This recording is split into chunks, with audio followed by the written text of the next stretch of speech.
Hello, everyone. I know it's kind of late. I jumped on. I was trying to schedule so that people would know that I was going to come on around 10, but for some reason I was unable to do that. So what I'll do is I'll give a few people a little time to get on.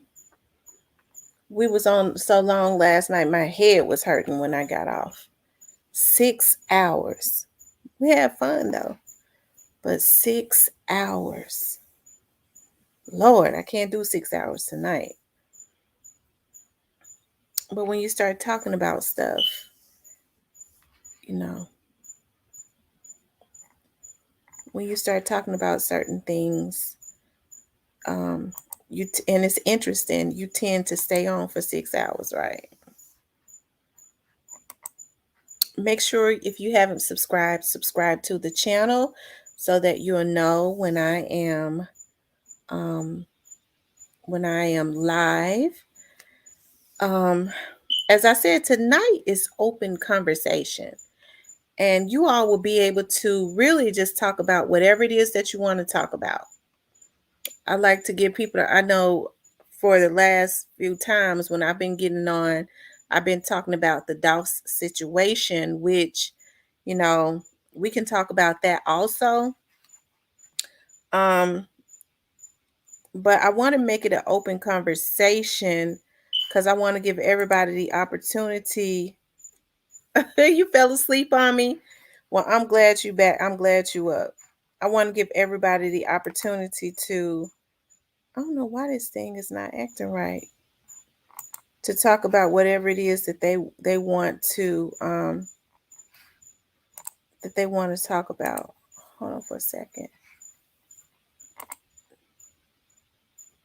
Okay. I want to put the link. I don't know why. It's something going on.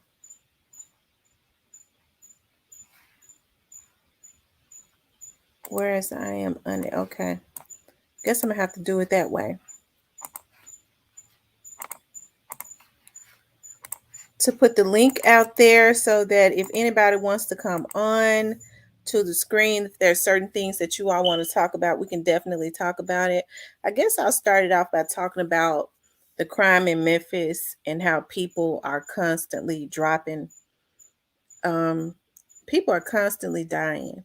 And as I said, I don't know if it has anything to do with this Dolph situation, but it seems because it was bad all the time, but it seems since November all the way up until now, people are dying quickly, and I think because the authorities are dedicated, and you see a lot of people committing federal crimes, and people are looking at, they realize that they're probably being investigated. I really think people are getting killed to take out anybody that they feel could possibly tell on them or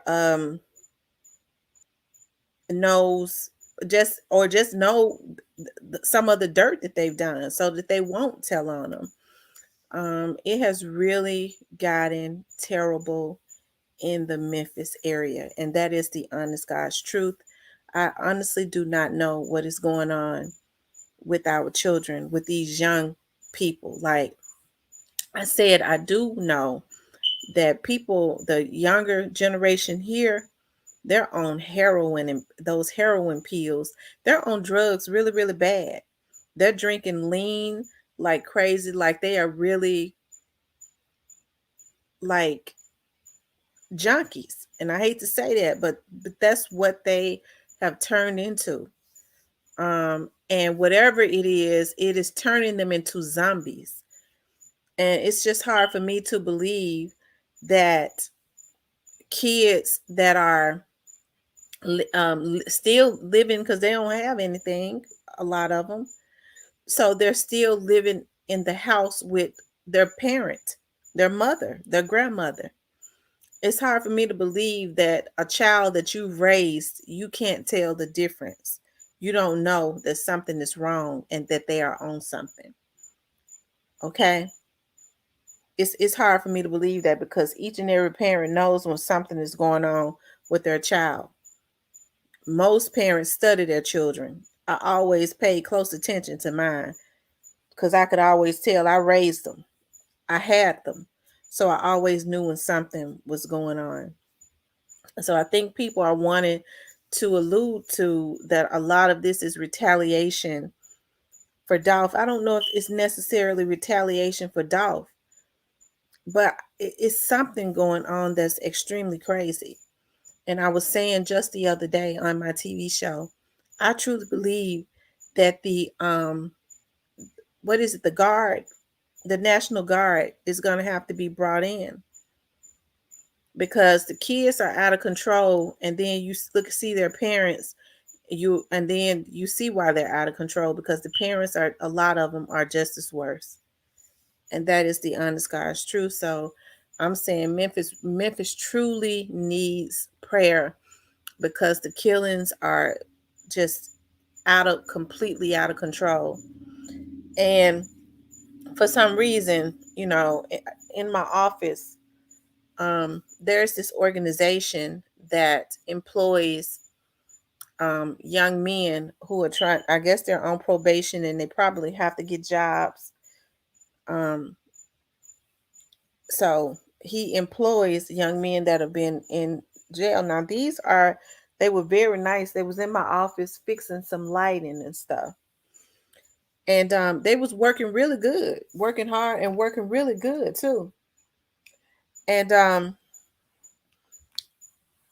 was chatting. I saw that they was young men, so I was just kind of chatting with them as they was fixing the lights and stuff. Like I said, is this guy has a business that employs young men that are probably on probation. And as they was talking, one of them said, I was kind of talking to them about some things, trying to drop some knowledge. And I said, just like, if you want to own your own business, look into beauty supply stores. And I was just trying to give them some knowledge. And I said, and one of them said, well, if they're gonna move into our neighborhoods and start owning those businesses, we just gonna rob them. I said, that's not the mentality to have. So when you rob them, what happens? Either you get killed or you go right back to jail. So it made me understand that the mindset of our children need to be changed. And whatever that they're looking at and whatever they're looking up to, they're not being guided in the right direction at all. They're not being told that they don't have any examples, because if they had any examples, they would know that you don't go out and rob and steal and kill just because somebody got something and you don't have it. Yeah. Um, if anybody is on here tonight, I would appreciate it if you would introduce yourself. Like I said, it's open conversation. We went for 6 hours last night. I can't go 6 hours tonight, but we had fun last night. I'm not gonna lie. The young lady that was on with me, you could tell she knows how to, she's fun. She was definitely fun. I don't know if she's on here again tonight. But she looks at the news and she keeps up with a lot of topics. For me, for some reason, I don't keep up with the news. If she back on here tonight, I dropped the link, and whoever wants to come up can definitely come up. And like I said, you can definitely talk about whatever it is that you want to talk about. Oh, and I did call to see what was going on with if CEO Bobby and them was segregated. They're not. But CEO Bobby is on the 5th floor. So he's on the floor with the inmates. And it's weird. Somebody was saying to me, with a 300 something $1,000 bond, they put him on the floor with the inmates the 5th floor is like the good floor, like people with non-violent crimes. They put him in there with them, so it's probably a good thing. He's up there with them. So he's not segregated, but he's up there on the floor with the people that are it's really the 5th floor is like, yeah, with a program unit, where people are held with non-violent crimes. So, and we got to chatting and talking and laughing. I forgot to even ask him about JoJo Splat because we got into something else and started tripping. And they probably gonna call me back in a few minutes, but I'm on here now. Um, anyways, if anybody wants to come up, like I said, I've dropped the link. I wish I could pin that link. And we could talk about whatever it is that you all would like to talk about. I know people probably, oh, and also if you would like to support the channel, that is my Cash App. I know a lot of people probably want to talk about Dolph. If you want to talk about Dolph, we can talk about Dolph. I see so many people covering the Dolph situation.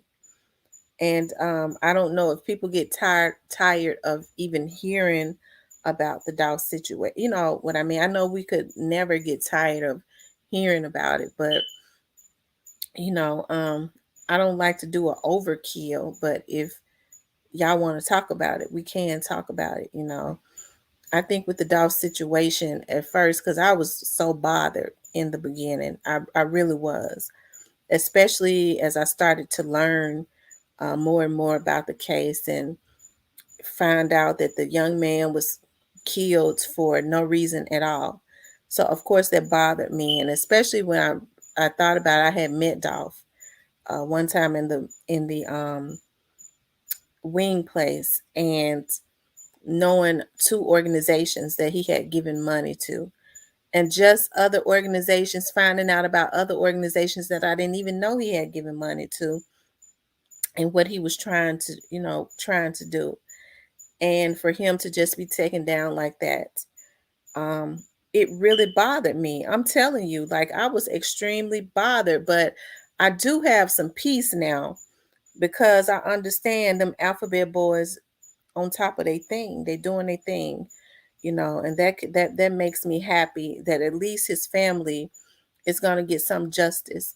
And I guess I was kind of, when I would touch on it a little bit in the past, I would always say, I always said that I didn't want to see straight drop in them in jail.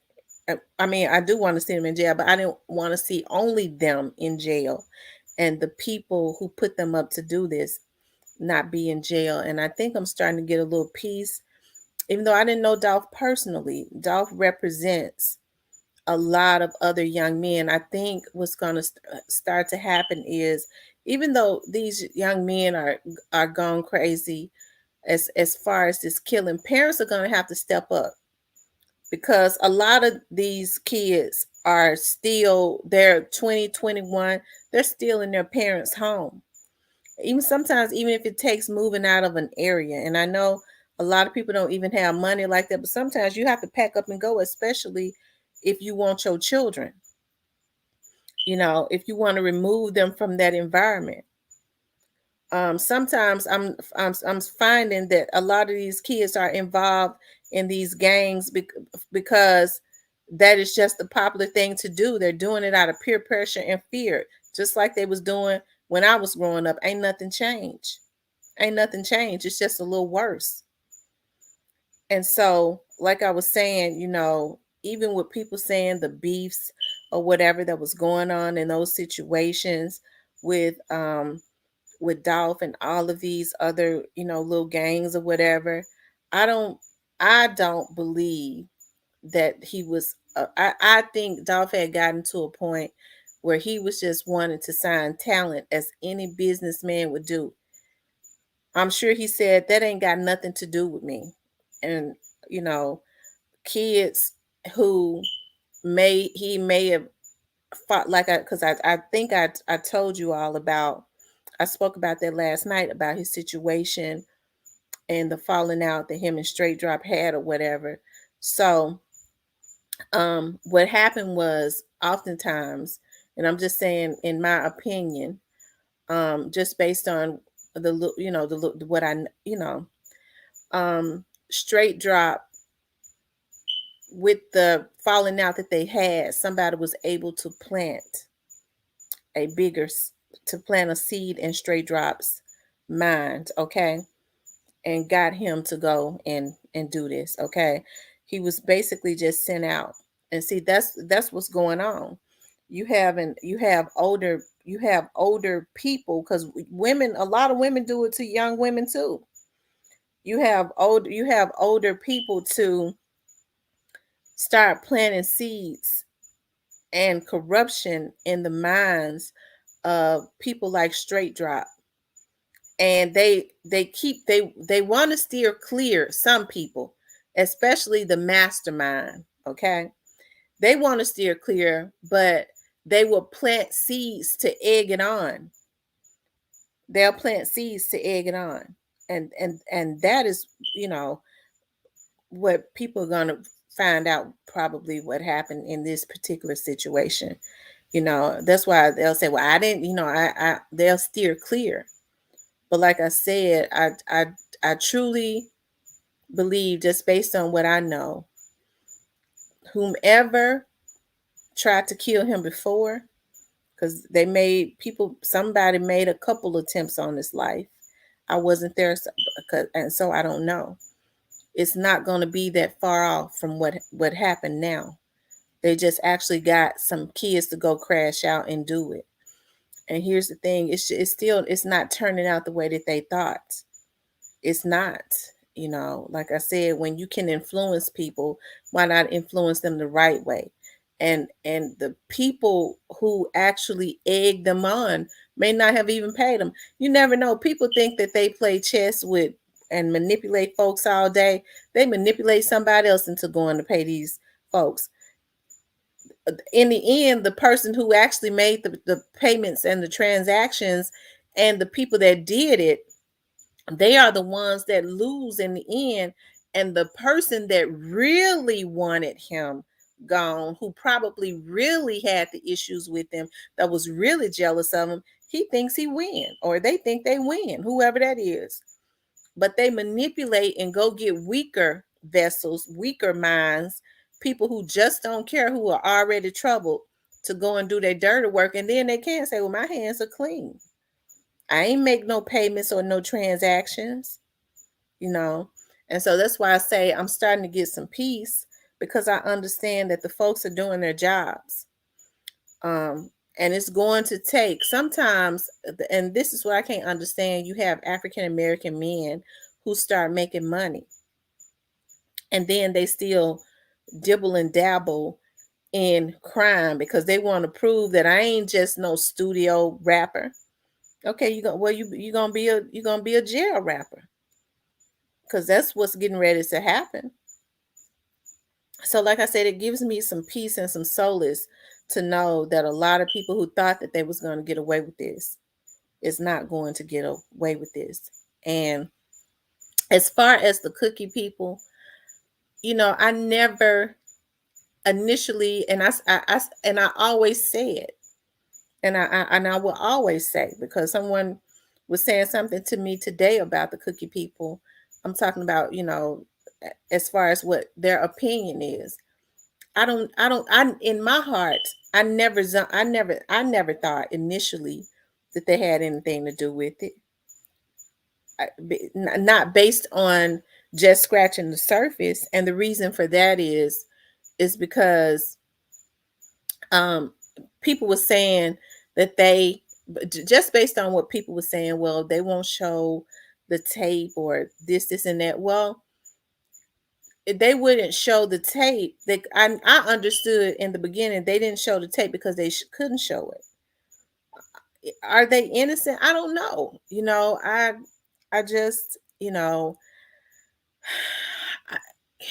I think if when you start to look at it closer, like I said, and this is just my opinion. Like I said, I'm very, hey, this is just how I feel. Like I said, in the beginning, the only thing that concerned me, even before I heard anything else, is when I heard the young lady say, well, my dad said it was fast, that, I don't know why that concerned me, but it just sent up an antenna. And it didn't necessarily have to mean anything, but it just kind of disturbed my spirit. It was fast, um, and I could get into why that concerned me, um, I mean, it could have, it probably didn't mean anything, or it could have meant, hey boo, I'm so glad you're back today, or it could have meant, we didn't really, or to some it may seem, especially inquisitive people, investigators or whatever, they really didn't want to do it, they had to do it, but it was fast and they didn't suffer. You know what I mean? Or it couldn't have meant anything. You see what I mean? I've dropped the link. Like I said, that's the only thing that alarmed me. And then when I saw in an interview, um, her saying, um, and then I don't know why she does all these interviews, because even the people that claim, I think a lot of, and I'm not talking about any specific person, I'm just saying sometimes people can claim that they, are for you and you feel comfortable with them, and really they might be trying to get you caught up. But and do I feel, I always said, I never, based on what people were saying, well, they didn't show the tape, I understood they couldn't show the tape. Well, they're not giving information, I understood that they couldn't give information, because I know how investigators work. They told them they couldn't give information to the media. So that has nothing to do with anything. I just think that a lot of people just did not understand that. A lot of people just did not understand that. And even, I saw people say, well, she was friends with Cornelius on Facebook. Um, and she probably was. Memphis is a really small city, but like I said, even if you're friends, because I'm friends with a lot of people, I have no idea who they are on Instagram or nowhere else really. But and if that was true, if it wasn't photoshopped, and then they say she deleted him, I don't know why she would do something like that. That's what I'm saying. Instead of just saying, well, hell, I might be friends with him. I don't mean I know him, because people will request your friendship. So to be friends with somebody and then you not know it, or say you didn't know it, or if you knew the person, sometimes you can know people you don't necessarily have anything to do with them going to crash out. Even though it was their, I guess the only conflict of interest would have been that is their cookie shop. So you guys, the link is right there. Um the link is right there if you all want to, anybody wants to come up, click on the link. And we are just talking about whatever you all want to talk about. Like I said, it's open discussion tonight. I had a young lady who sent me a message and said that she would like for me to to you know to talk about, at some point I will, the Kanika, hold on for a second, y'all. The Kanika, the young lady that I think she was killed in Chicago. And I will. I definitely will. I have to pull some stuff and look into some stuff, because I like to bring you all facts. And I have to go through some of my databases to pull some stuff, to be able to see what's really going on, and look at the case. And I know there, I think that was the young lady who was at the hotel room, and you have to think about, and I don't know what, I think that was in Chicago. You think about Chicago PD, if you're in a hotel room, and I can't understand why they haven't gotten this case solved. If some kids are in a hotel room and she's in there with her friends, and she is stoned out, why in the world, her friends said, oh, they raping her. They didn't say that just to be saying it, and the girl was stoned out, but they were supposed to be her friends. But you know what? If that's what she's doing, then that I don't think that's gonna end well. Because like I said, I was on social media the other day when her sister, yeah, Jenkins, Kanika Jenkins. I was on social media the other day when and I was just scrolling, and I saw where her sister had just dropped a and her sister doesn't post that much. And I didn't really know that we were Facebook friends. I have been in her cookie shop downtown. I've got been at the one over there on Airways too, that Doc was shot at. But her sister had posted pray for my sister. Just as she was posting it, I saw it drop in my feed where she said pray for my sister. Somebody just tried to run her off of the road, and that's very concerning because why would somebody want to run her off of the road? That was very alarming and very concerning. Also, either somebody wants to scare her or somebody wants to kill her. But either way, why would somebody want to do that intentionally, try and run her off of the road? um yeah, I just, if with being a business owner and from one African American woman to another, with being a business owner and being an investigator, I just don't think that it is in her best interest to be constantly being on people's show. If you know that you didn't do anything, you don't have to go and try and prove anything. I mean, that's just how I feel. A lot of times it's best to be silent and let the folks do their job and then let them show results. I that's what I think. I think the more that she exploits herself, uh I just don't see what and it's okay for people to do interviews. I'm telling you, it's okay if you want to do an interview sometimes, because you have people that do that. They'll do a interview, but if it's an ongoing investigation and with the public not understanding how investigations work, whereas you can't answer certain questions, you have to be evasive on certain questions, and sometimes the interviewer may not even know that. They don't know how to explain that because they're not investigators. I just think that it kind of puts her in it could put her in harm's way, just like her sister said. Somebody try to run her off of the road.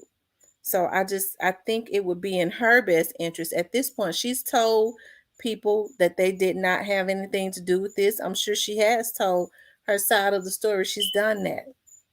But if she's going to have podcasts or something, or if she's going to be on people's shows, I think maybe she needs to start talking about something else and promoting something else, promoting their cookie shop or something, their new shop or whatever. But I would definitely stay away from talking about that. But it's going to be hard because people affiliate her with that because that was their cookie shop. I think at this time she needs to really try and preserve herself and protect herself, because evidently somebody has zoned in on her and they want to do something to her, i.e., it's why they tried to run her off of the road, right? According to her sister, somebody tried to run her off of the road. So, I just don't think that that is a good move. I just don't. As deep as this investigation is, you said, what is the tea? I had the opportunity. Yeah, it is getting real. I was telling, I don't know if you were in here yet. I told y'all I was going to see if CEO Bobby and JoJo Splat was in segregation. They are not. CEO Bobby is actually on the fifth floor, and that is the floor that they put nonviolent offenders. And when I was talking to one of my friends tonight, they said, hell, why in the world would they? Because you think about the fifth floor, you don't put somebody with a bond. So they may be trying to protect him. You don't put somebody with a bond as high as CEO Bobby's on the fifth floor. You actually supposed to put him on the fourth floor.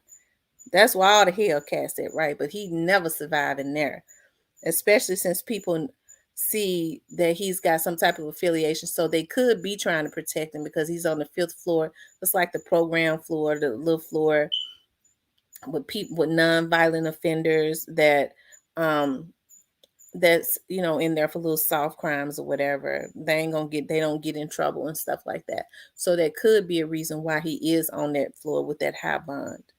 So we got to talking and laughing. I forgot to ask about JoJo. Yeah, I think you're right. I think she should try and preserve herself. I do. I think she should try and preserve herself. Um, because, you know, um, I think she should take a page out of her mom's book. Her mother has not really given any interviews. And I know sometimes with people, especially when they want to prove that they didn't do something, and if you feel like you didn't do anything, you want to tell everybody that you didn't do it. But you don't need to repetitively tell people, because at this point they really just believe whatever they want to now. So you can't change their minds, and I wouldn't be trying to change their minds.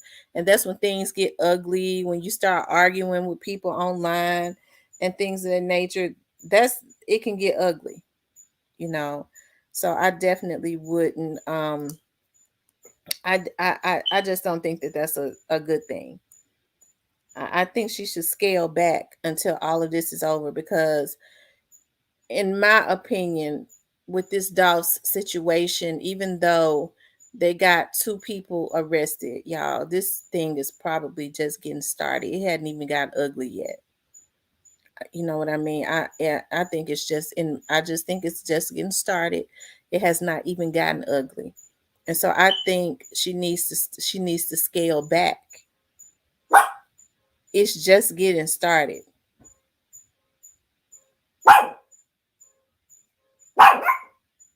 you know. So yeah. So I think she needs to scale back. If anybody wants to come up here, you can definitely come. I'm constantly putting the link in the chat, whereas you can come up if there's anything that you want to talk about. At this point, she needs her own YouTube channel. Well, if she gets her own YouTube channel, she needs to talk about um whatever she has going on as far as business.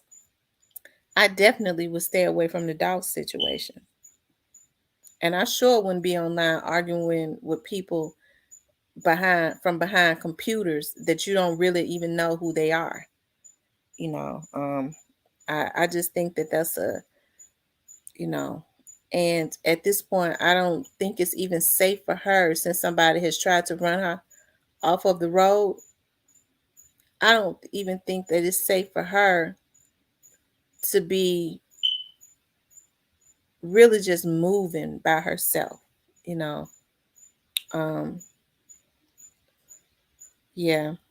I don't really think that they were involved, but like I said, I don't know who all worked in that cookie shop. I never said that everybody in there was innocent. I just said I don't really believe they had anything to do with it. And like I was saying last night, sometimes you can employ people, and this younger generation, they definitely was on Dolph. They loved his music. So if he called and he let them know, according to them, he would always say, "Have my cookies ready." They had just the young lady that was at the front, the young lady who was at the cash register, according to them, had just started about 2 weeks prior. She was 23 years old. So Memphis is small. You think about JoJo Splat and Straight Dropping, all of them, they're 22, 23 years old. Who's to say that she was not acquainted with them?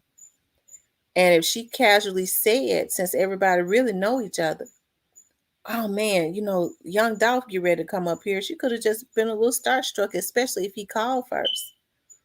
it could have went down like that. A lot of people think that it wasn't planned. I don't know about that, y'all. I just, like I said, it may seem like it may seem a certain way. That's because there are so many blanks that have not been filled in to the public. But I really don't think it's going to, in the end, I don't think it's going to be that complicated. I think it's going to all lie in the world, and this is just my opinion. I think it's going to all lie in the world of what happened to him a few times before when they tried to kill him. I think it started there, and I think it's going to end there. Whoever those people were, the only difference is they got a set of fools, and God just set it up that way. They got a set of fools to go and do it. Okay. Each time it was different people, right? Well, whoever it was. I just don't think I think it it's gonna all lie in that world. And I don't know who was trying to kill him before. I don't know. But I just don't think, I think whatever happened, it's not gonna be too far from that. And I maintain that. I maintain that. For those who are just coming in, if you have not subscribed to the channel, please subscribe to the channel. Also, make sure you like the video. And if you would like to support, this channel, my Cash App is definitely up. We're having open conversation tonight. Whatever it is that you all want to talk about, let's talk about it. There are certain things that you all would like for me to cover. Like I said, it's open conversation. I have always, did crime shows. That was like my passion. So, um, it was it was definitely planned. It was a conspiracy. It was definitely planned. They planned it.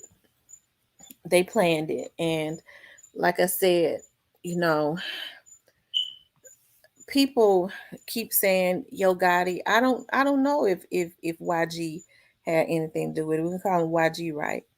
I don't know. I don't like, the only thing that I can say is that I thought that the moves that he made after Dolph's murder was tasteless. It was careless, and it was tasteless as a record head. Um, Even though, like I said, I go back to Tupac's and Biggie's situation. They was into it, but they had been cool before, just like Dolph and YG had been cool, right? You don't have the come. This was a father. This was another rapper. You can't say, I give my condolences to the family. You jump right in and say later on, keep my name out of that stuff. And then they say, if it's true, I don't know if that was photoshopped. If he goes to jail, I'm bailing him out. As an investigator, I know that can be used as witness tampering. I know that for a fact. Witness tampering and witness intimidation. That's if that was true. If you're mentoring some young man and he's been implicated in a murder, I don't care if it is of your enemy. You find out what's going on first, right? Especially if you are supposed to be a leader and a very popular one, a known one and popular one too. You know, you I would try to find out what had, even if I was going to stick by the person, if we was really cool, I would try to see before I ever said, if he go, I'm getting him out. If that's true, I would be trying to see what was going on. That's if I didn't know, especially if I didn't know. And supposedly he didn't know, right? So, I mean, I think, that stood out more than anything. And I felt like that was tasteless. But just because something is tasteless and careless, it does not mean that he was involved. It does not mean that anybody was involved just because they do that. but I just kind of find it weird, and I will say this, like I said, that video, that track hawk video, even before the young man said it last night, when I looked at it, because I told you I have a TV show here, so I know about video. I knew it was treated, so I know a professional had did it, and then it was similar to some of the videos that they had put out. So I knew it had to have had some affiliate. It don't mean anything because people can use the same videographer and editor. They can, but I mean, there are a lot of coincidences, but it does not mean anything.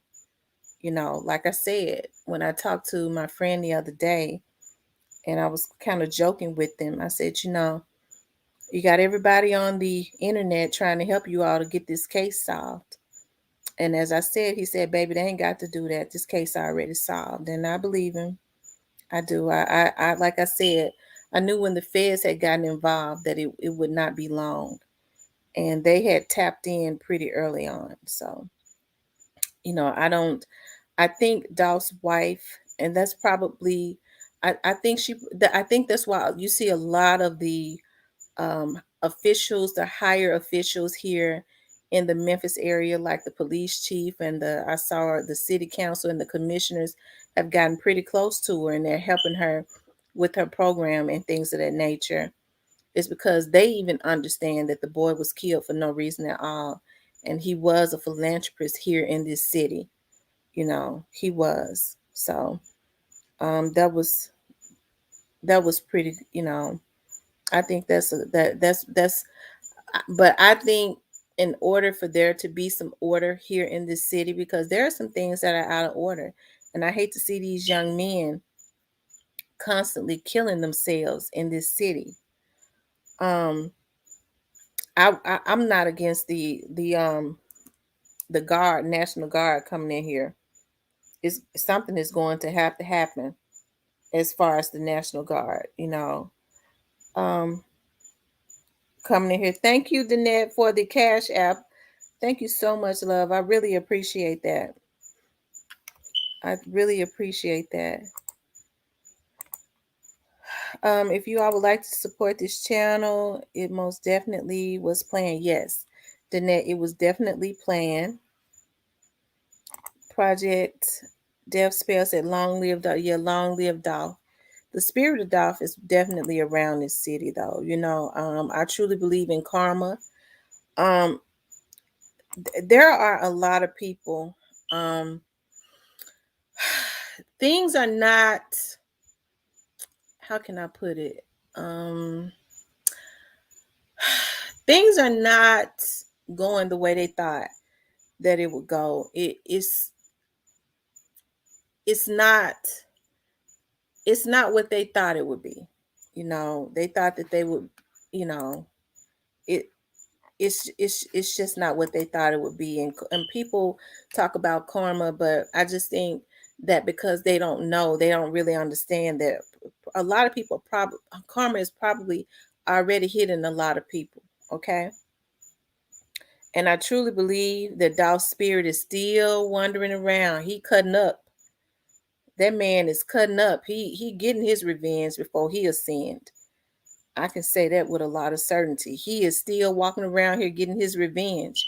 And then once the feds tie up everything, see, like I said, I think with this situation with Dolph, it opened up a can of worms. Okay, it truly opened up a can of worms with even things outside of what happened. And I truly believe he's walking around getting his revenge, and then he's gonna ascend on to his elevation to the next level. But y'all, I just think it's some things that's going on, and um, I just how can I say it? I just think that is something more sinister that is a can of worms have probably been opened. Okay. And like I said, I hate that Dolph had to be killed. But I think a can of worms have been opened. Hey, Air 10. Let's see. If anything positive that comes from this murder is cleaning up the city, hopefully. Absolutely. Absolutely. Um, we do know that these folks, I was listening to a lady say she had bought a car. You think about now, and this is just my opinion. I be trying to watch what I say too. It was a lady that said that she had just bought a spanking brand new car off of a car lot, right? And sh now the only people that knew this lady lived in a really beautiful neighborhood. And when she woke up the next morning, nobody knew she had bought the car except for her family in the dealership. When she woke up the next morning and walked outside to her car was sitting on 4 bricks. So you even have crimes like that is happening, you think about those dealership tires, okay? Those are really good tires. Those tires that initially come with the car, especially if it's an expensive car, a brand new car, okay? So who sent those boys over there? Who would know her address, and who sent those boys over there? Only the folks, her family, and the folks at the dealership, and the people that work at the dealership that was there had her address and knew where her car, you know, that she had just bought that car. They come straight in her neighborhood. They see them. Her camera that night over in the middle of the night caught them. They don't. I mean, saw them on camera. They couldn't make out who they was because it was dark. So when I say something more sinister, these chop shops and I just,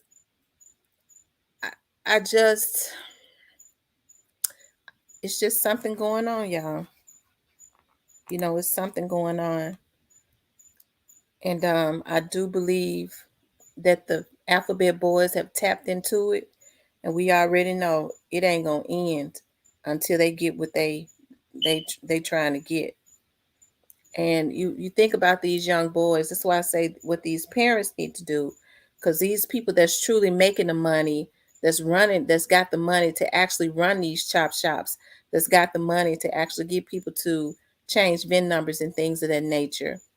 They got money to, if nothing else, fight their cases and hire attorneys when they get got. Um, these boys are getting pennies on the dollar, and their lives and stuff are in danger, and they're gonna, But like I said, I got a lot of solace now because I understand them folks doing what they should be doing. They on top of their stuff.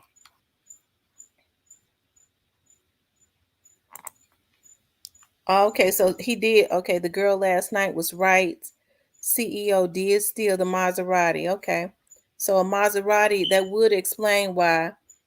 And it said conspiracy, so he conspired. Um, and then theft of property over $250,000. So a um a Maserati is about $250,000. A Maserati is about $250,000. So, like I said, even though they don't have him in segregation, I mean, they got him on the floor where he won't be hurt. They put him on the floor where he won't be hurt. Because ain't nobody gonna hurt him on the fifth floor, because those are non-violent offenders. Really, those are the fifth floor house people that probably come in that's been drunk. They're gonna get right back out, or they went into a gas station and stole a candy bar, something like that. But somebody with a level as high as his and a bond as high as his would never be on the fifth floor, not unless they are trying to protect him or something. Or maybe maybe the jail overcrowded, but I doubt that. Does anybody want to come up? If you want to come up, click the link so that we could talk and chat. Whatever it is that you all want to talk and chat about. Like I said, we had some fun last night.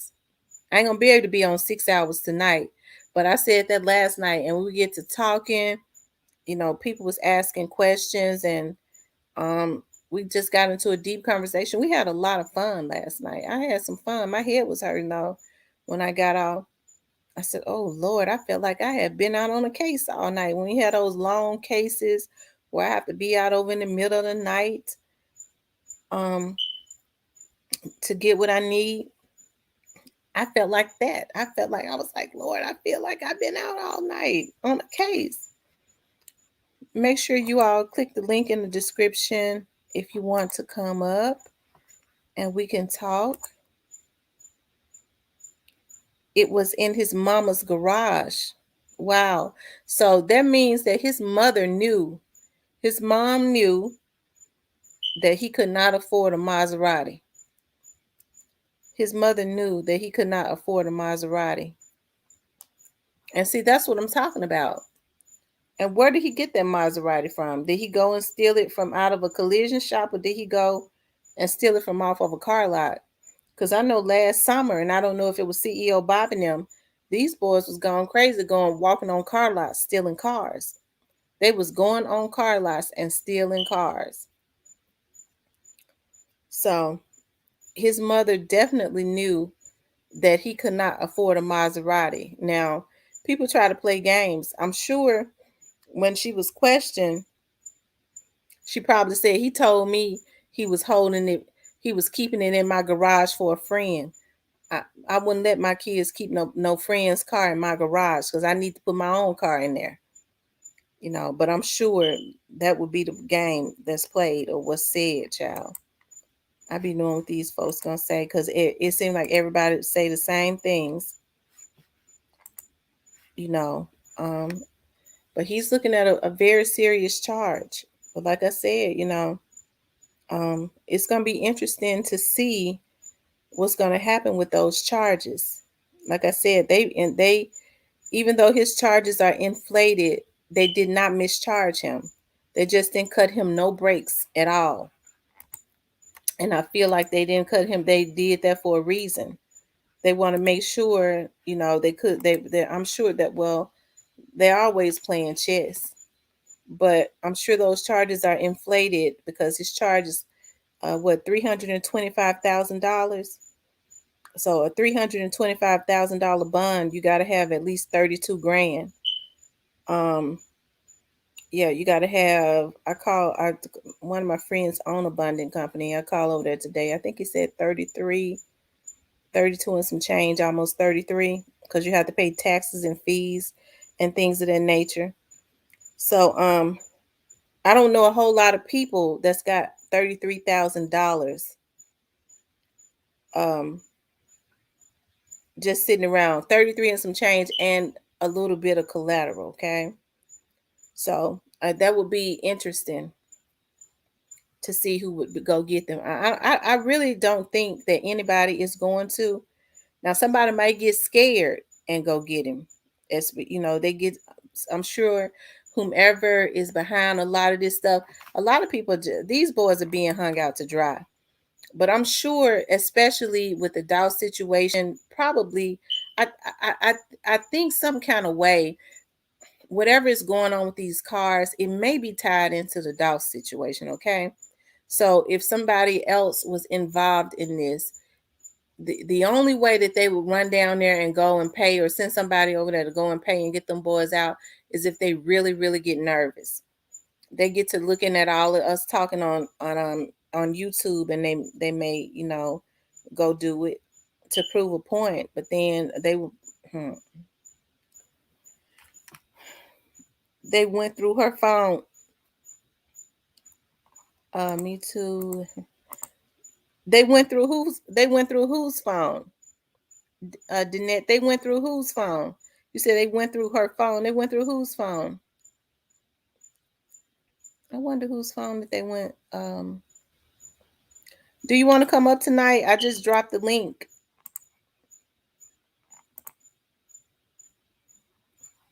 That anybody wants to come up and chat, I dropped the link. You could definitely come up and chat, and whatever it is that you want to talk about. But we're kind of talking about CEO Bobby and them. To right now we are, you know. That's what we're talking about right now. But if anybody wants to come up, I just dropped the link. You could definitely click on the link and come up, introduce yourself, or if you want to make a comment, um, come up and make a comment. A lot of people say their hair is, if your hair is tore up, child, just turn your avatar on or something. If you don't really want to show your face, you can turn your avatar on. Yeah, they are crash dummies. They are. JoJo Splat's bond is only it's $50,000, which means he would probably have to pay about 5,500. And and I say 5,500 because you're talking about fees of the bonding company, taxes, stuff like that. So probably bond tax and stuff would take it to about 52 or 55. I mean, it ain't a whole lot of people that's got that kind of money just laying around, but that will be easier.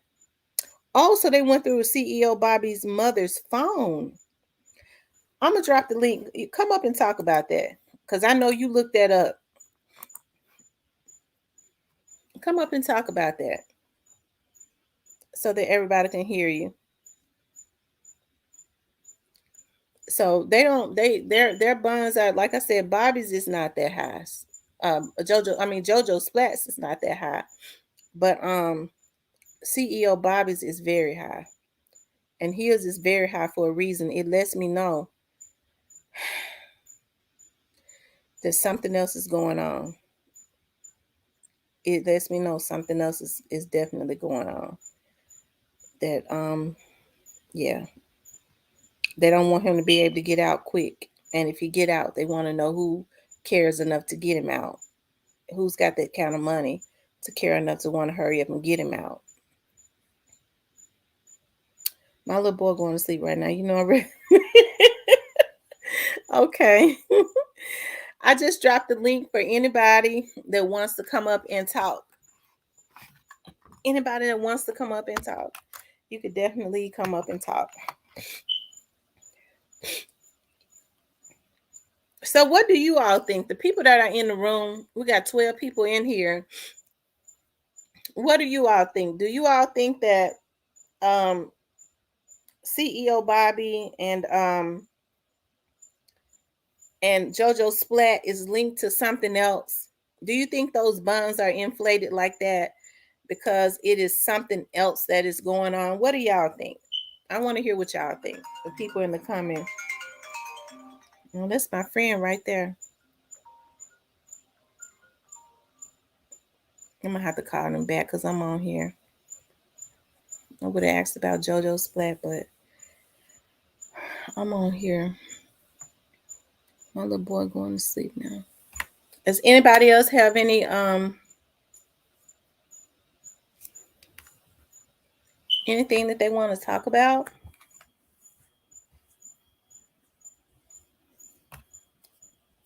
You can comment. I mean, it be people in here and they ride with me all night too. Cause last night, the same people that was on, they was on until like 3 or 4 in the morning. A lot of them didn't say nothing. But I guess y'all get on here. Y'all saying, well, now we get on here to hear you talk, but that's cool too. But yeah, like I said, you guys, I guess I want y'all's feedback too. Do y'all think that it's something else that's going on with them? I do, you know. I guess because I know how it works, it would appear to me that something else is going on, and you know, they don't want them because we know that they evaded arrest.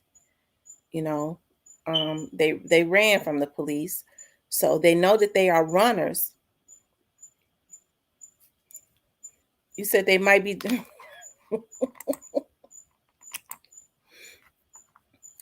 That's true too, Michelle. They might be trolling. They might be. They might be.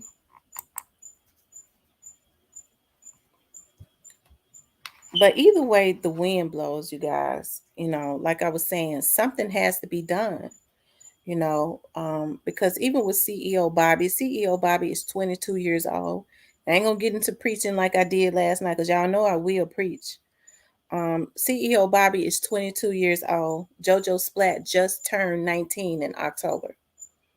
So they are still young men that could be positively influenced. Them, oh, that's what, oh, that's what's going on. CEO Bobby, Michelle said them nosebleeds. Okay, that's what's going on. See, Jeanette said CEO Bobby most definitely got something to do with it. Yeah, and the reason I say that is CEO Bobby and JoJo Splat gave themselves away. As I said before, the reason that the folks are as far as they are now is because you okay, Miss Lovely. You said you're rocking with me. I hear you. I hear you. I appreciate that. It's because they basically gave themselves away, y'all, and it all goes back. And I'm not saying that Soldier Boy did anything, but like I said, he cannot be eliminated.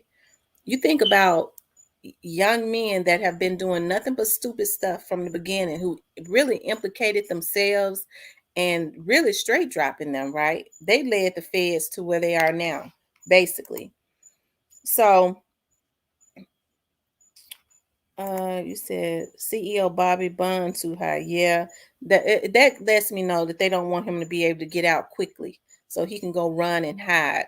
It kind of, and this is just my opinion. It kind of also lets me know that something else is brewing, and they don't want him to get out and go and hide and evade arrest or anything like that. They got him right where they want him to be, because something else is brewing that's probably bigger. Okay. And it would have been a good thing if whomever cared enough or feared or was fearful enough to go and pay that $33,000 bond, that would have been interesting also.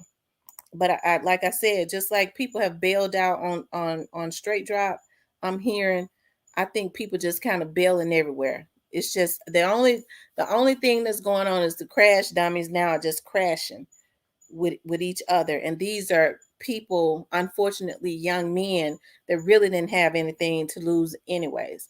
A lot of the people that had something to lose have scattered out, because they probably fear their time ain't long anyways. And like I said, one of my things was um I was always kind of concerned. Yeah, they was definitely trolling Dolph when Dolph had passed away, when Dolph was murdered. I hate to say passed away because he was murdered. They was trolling him, and they basically gave it away. And they did it because somebody had given them a false sense of security. When they realized that the people that said that they was going to have their backs didn't have their backs, that's when they started having breakdowns. But see, what they don't understand is the people that said that they had their backs got to try to figure out how they going to have their own backs, because everything that these people did have backfired on them. I'm talking about everybody involved. It has backfired on them. They didn't know this thing was going to be as big as it was. They thought they was going to be able to go shoot that boy down like they did. They did the sneak attack. They didn't even do it gangster. That was the sneak attack. You get somebody when they're off guard, you stand toe to toe with a man if you supposed to be a gangster. But you do the sneak attack. You go catch this man off guard and shoot him down, and they thought they was going to be able to do that and laugh about it. And what happened is, because God is a just God, it has backfired on every single person. And even when I was being quiet and I was listening to some stuff and I was looking, because I paid close attention to it, I was like, God, it would not be good. Because I always try to, I never, I know how investigations work, okay? And I don't ask my friends to give me information to get on here and give out. I know better than that. So sometimes something might slip out and they might tell me a little something. But I guess I was always a little concerned that that the people who was involved, whoever that might be, would get away. Because as I've been saying from day one, if we just get the people, the limbs, and we don't get the people that's at the root of this, that's putting money out. 10, 15, $20,000 ain't enough to do nothing, especially if you're talking about taking a life. That's evil on a whole nother level. So you've been blessed and you've been put in a position where God is blessing you, whoever that may be, to make tons of money. And all you know to do is take it and give it to young men to go destroy their lives and the lives of those that you're sending them out to kill, all because you got an issue with them. And then we got black men sitting up talking about, I told y'all he was gangster. Ain't nothing gangster about taking another man down in your community just because you had words with him. I almost said something else, but I don't want to be demonetized. Because see, I have to watch what I say, and I have to watch how I project stuff, because when I start thinking about the grand scheme of things as the whole thing, it pisses me off. And as a black woman, you see a black man like Dolph that's 36 years old, especially when you know a lot of black men have been misguided, that's taking care of his family. As black women, that's something that we pray for, to have a man to get out and work hard to provide and protect and to adore his children. And I don't know what his relationship was with Mia, but he seemed to love her. But we do know that he loved his children. He said himself that he provided for his family. He said that. And people that care, if this was a beef and you doing something, whether you thought you was going to get something, somebody had promised you something, or somebody had given you some money, your murder is against the law in the United States to go and shoot somebody down, especially that was a coward way that they did that. This man standing in a cookie shop to get his mama some cookies. You go and you do the sneak attack. You put a mask on your face because you too cowardly. If you got a problem with him, you go stand toe to toe with him. But you let somebody send you out and put you on a mission to go and take down a man, and you that will go down in the Guinness Book of Records as being the most cowardly murder that there ever was. There ain't no gangster. That was not no gangster move.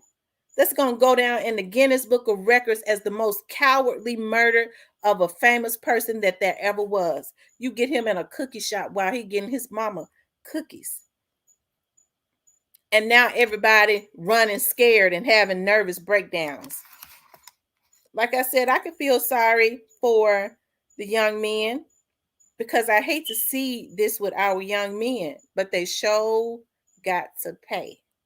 They got to pay. Jojo Splat wanted to crash out some months ago. I say Jojo Splat wanted to crash out some months ago. He was talking crazy. He was saying he wanted to leave Memphis. Absolutely. And he was shaking uncontrollably. I don't know if he was on something, but I think it was his nerves that had got the best of him. They was jealous of Dolph all the way around the board, and he was giving back. They was absolutely jealous of him. When it's all said and done, the boy was killed for no reason. Now, I can say that with a lot of certainty. He was killed for no reason at all. And that is that's heartbreaking. You kill somebody because you jealous of them. You kill somebody because y'all had some kind of beef. Y'all had words. Y'all going back and forwards.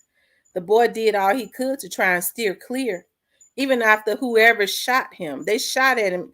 They shot him, tried to kill him one time. Because with me, from my perspective, he should have, if he had started telling on who was attempting to take his life to begin with, he would probably be alive. Because like I said before, the people who was trying to kill him before, I don't think it's going to be, this situation ain't going to be too far from that. It's just different players. And I understand when people are cowards, they feel like if they can pay people to go and do their dirt, and then they go do the time. And I can't understand black men, you loving another anybody more than you love your own family, that their life is too important. They got the issue. They're the ones that jealous. You go do the time for them because they supposedly too important and you not. You let them, you want to be around somebody so bad, you want to be in their good graces so bad, you let them send you out to go do a federal offense that's going to take you away from your family and could ultimately, because I'm sure Dolph got some hitters too, that people that want to ride for him that could ultimately get your family taken out. Ain't nobody in that ain't nobody important enough for me to do that, especially to my family, to myself. But you got black men, other black men, they won't even do that for they won't even they don't even have anything to do with their children. Won't spend no time with their kids. Don't know how to treat their women. Dog they women out, but they really willing to go do 20, 30 years upstate for another man in the name of, I don't want to be no rat. It's all love. We family. But you don't even know how to treat your woman. But you supposed to be a man. You don't even spend no time with your children. Won't have take care of them. But you going killing folks for another man. And then if you ain't, if they happen to get caught up, dude, you go do the time. I got too much going on. I take care of you. You go and do the time because you want to be in this man's graces because his life is better than yours. That's what you're saying. His life better than your family's because it'll affect your kids when you gone away to jail. But a lot of black men don't see any issues with that. That's why I say it's something has got to change. You know, the younger generation is our future. Okay. And sometimes God has to take a lot of people out to take corruption out of the way of the younger generation. Some people got to die out. I'm talking about some of these old cuckabug head Negroes and others that are misleading and messing up our community and misleading these kids. And they understand, they've already peeped out that their family is not stable because you got so many women, especially right here in Memphis, right around my age in their early 40s, their late 30s, and their 20s that are strung out. Okay. So you got a lot of women that are in their late 30s, their early 40s, like myself, that have gotten on drugs, and their kids are the same age. All of our children are the same age, around the JoJo Splats and the Bobby CEO Bobbies and the straight drop age. So a lot of these predators that's preying on these young men understand they ain't got no support. They don't have a support system. They don't have a village. And so they instead of helping them, they use them and destroy their lives even more. And then they go on and want people to think they doing this, and that, and I got this going on. You destroying lives, but you flossing and talking about what you got going on. And we support that. So it's our fault because we don't have any business supporting it. Like I said, hey, anyways, y'all, like I told y'all I wasn't going to preach tonight. But y'all know when I get to talking and I get to thinking about what's really going on, y'all know I get pissed off. Okay, y'all, I've put the link. I put the link in here. Like I said, it's open discussion tonight. If y'all have anything that y'all want to talk about, we don't necessarily even have to talk about, the Dolph situation. If there's anything that you all want to talk about, we could definitely talk about it.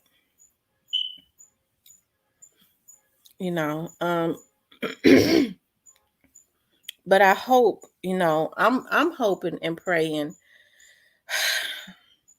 All right, but sometimes we can hope and pray all day. It don't mean nothing, especially if something is already done. But I would hope and pray that JoJo Splat and CEO Bobby had nothing to do with this. I would hope that, but what's life without hope? But what's done is done. And I'm not saying it had anything to do with it. I'm just saying that, But back to back to I keep going back to Soldier Boy. I don't know why I keep going back to him, but I do. And I'm like I said, I'm not saying that Soldier Boy had anything to do with this. I'm just saying it was really weird that you the day before you seen putting money all on top of your head. The next day the young man is taken out. Dolph is taken out. And that night you got a bunch of clown kids on Instagram talking about um get Big Soldier on here. And here's the thing, it blew me away and probably blew a lot of other people away. These are up and coming. I don't even know if they rappers. Are they rappers? I never knew them to be rappers. These are people that nobody even knows. Okay? You talking about a he Soldier Boy is a celebrity. Don't even live in Memphis as far as I know. And it blew a lot of people away that they talk about Soldier Boy and he gets on the live with them. He gets on the live with a bunch of people that as far as we know ain't no rappers, they just aspiring, and he gets on there with them. That was absolutely mind-blowing to a lot of people. It's one thing for them to be trolling, talking about Big Soldier, this and Big Soldier, you need to give us about that. That would have probably absolutely meant nothing if he had not jumped on that live. And then those are things that make you go, oh my God, oh my God. He gets on the live with them. Out of all people, why would he get on the live with them? These are young men that have been on there. How did he even zone in on them? How did he even know them? That blew a lot of folks away. So when you hear people say, he ain't talking about it no more, it's a lot of people but that's mentally stable, especially when because he drink a lot of lean too.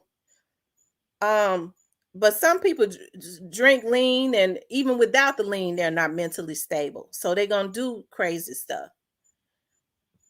I'm sure he got something might have happened. It might have been some visits made by some alphabet people, and some people started to get some act right. Don't let these folks fool y'all now.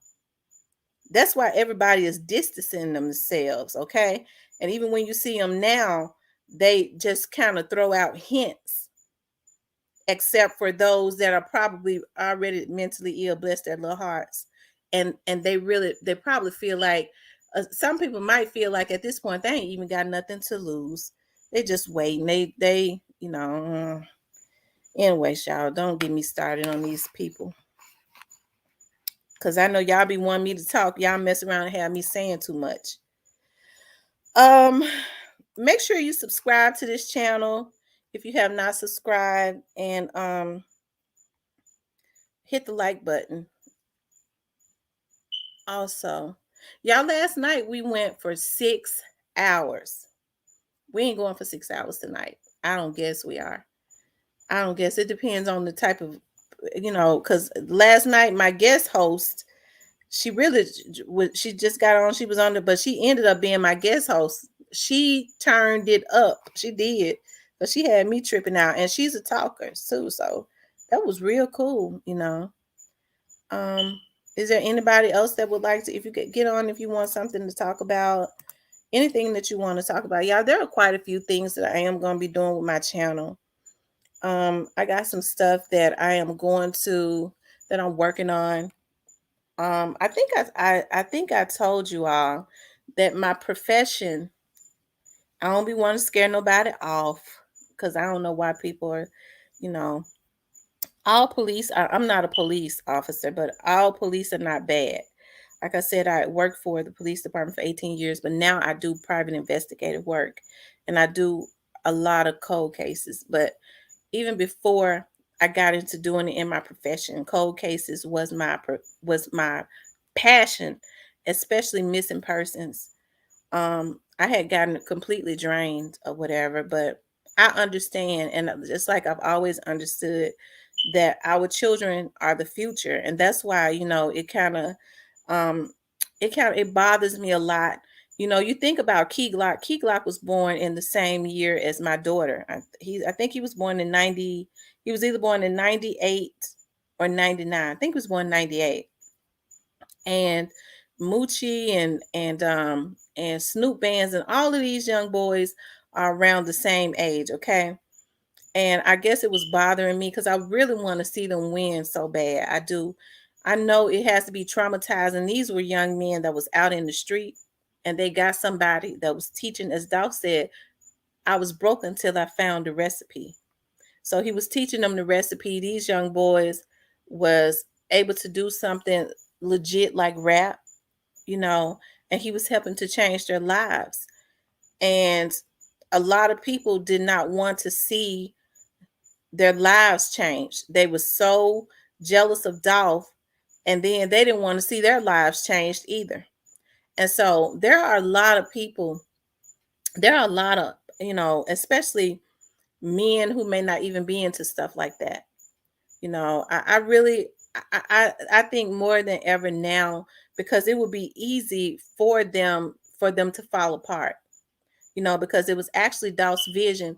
And then you have to think about it, Dolph was 36 years old, and they're not even they might not even have the business mind. The only person that might have the business mind is probably Daddy O, but Daddy O might not even have had the vision that Dolph had. He probably just got the business mind, which is why he was always in the background, because he had the business mind. You can have a business mind, but you don't necessarily have to have the same vision. Dolph was a visionary, which is the reason why he was able to zone in on their talents. Like I said, Moochie Grape is a beast. I like his rhymes, and I've only been listening to some of their stuff, and I don't necessarily, I wouldn't even know the lyrics, but just listening to the beat and the rhymes, you can tell talent, and he is very talented. And so they just lost. Dolph has only been, they took Dolph out only a few months back. So I'm sure this is all new. They're scattering, trying to see, even though I'm sure that they know more than what you all think they know. They're trying to wait this out so that they don't get themselves into anything. Because I'm gonna tell you something. When you start seeing people meddling and picking and stuff like that, a lot of times when they know that they're done, they and they're waiting for them folks to come and get them, a lot of times they'll start picking with you because they want you to go do some crazy stuff, because they don't want to be the only, they want you to go down with them, because their jealousy is what has them in that situation anyways. Okay.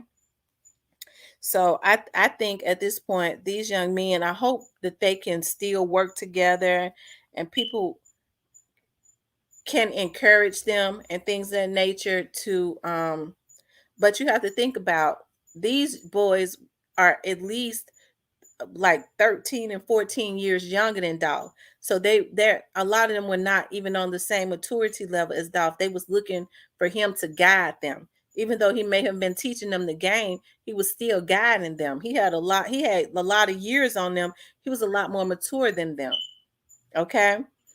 So I really want to see them. I hope that they can keep Dolph's vision going. I hope that they, can but it's still really new, I'm sure, because you don't even see because he had signed quite a few more artists that we haven't even seen yet, that he had not even really got the opportunity to do a whole lot of work with, because he had just started signing quite a few artists, you know. Miss T, those bloggers is in this house listening. They know you are the real deal. Thank you. I'm gonna give you a star for that. Thank you.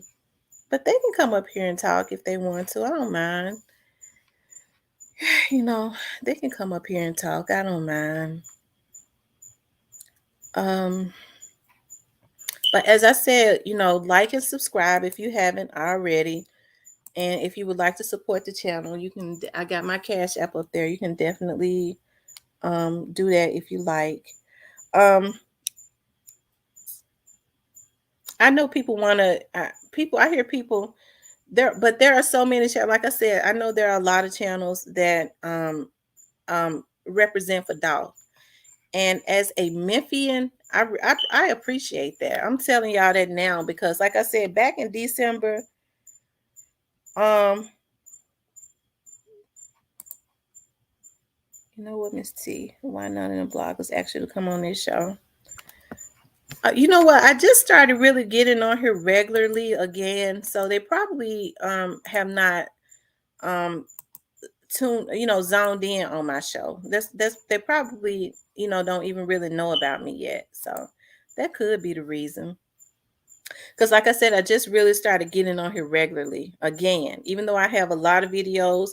Um, I think the last video, when I was doing all those cold case shows, I was doing cold case shows on a regular, and I got completely drained. And I had not uploaded a show I just started back uploading shows, and I just finished some cold case shows. There's another show where there are two shows that I'm cold case shows that I'm going to upload this week. Um, yeah, and then there's another cold case, but I'm paid for this cold case that I'm working on, so I won't up. I'm not taking the cameras. I didn't take the cameras with me on this one, but yeah. But what was I getting ready to say? I was ready to say something. Um, Hold on, you guys. But yeah, hopefully, like I was saying, back to Key Glock and all of them. I really hope and pray that they can continuously work together, because their strength in numbers. If they work together, they can do a lot of great things. I don't know if they realize that yet, but if they stick together, that they can really carry on Dolph's vision. They would be a lot stronger, and they would be a lot more successful, because all of them are different and unique, and they have a lot to offer. You know what I mean? With each and every one of them being different and unique, they all have something different to offer, which will make so many different people love them on a whole nother level. It would make so many different people love them on a whole nother level. So hopefully they can, stick that out and work together. Because when you're talking about young men like that, you're talking about temper tantrums. I know, because I got kids their age. You're talking about temper tantrums. They think they're grown, but they still think on the level of a child. They're still babyfied, and they throw tantrums, and they don't really even understand the world yet. You said you hope so. I hope so too. I hope so too.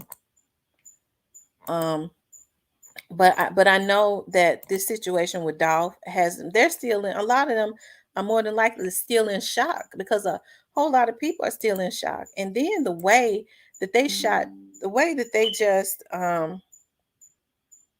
the way that they just shot Dolph down um was was absolutely cruel, the way that they did him. It was absolutely overkill, to just shoot somebody down like that. That was cold blooded. That was just cold.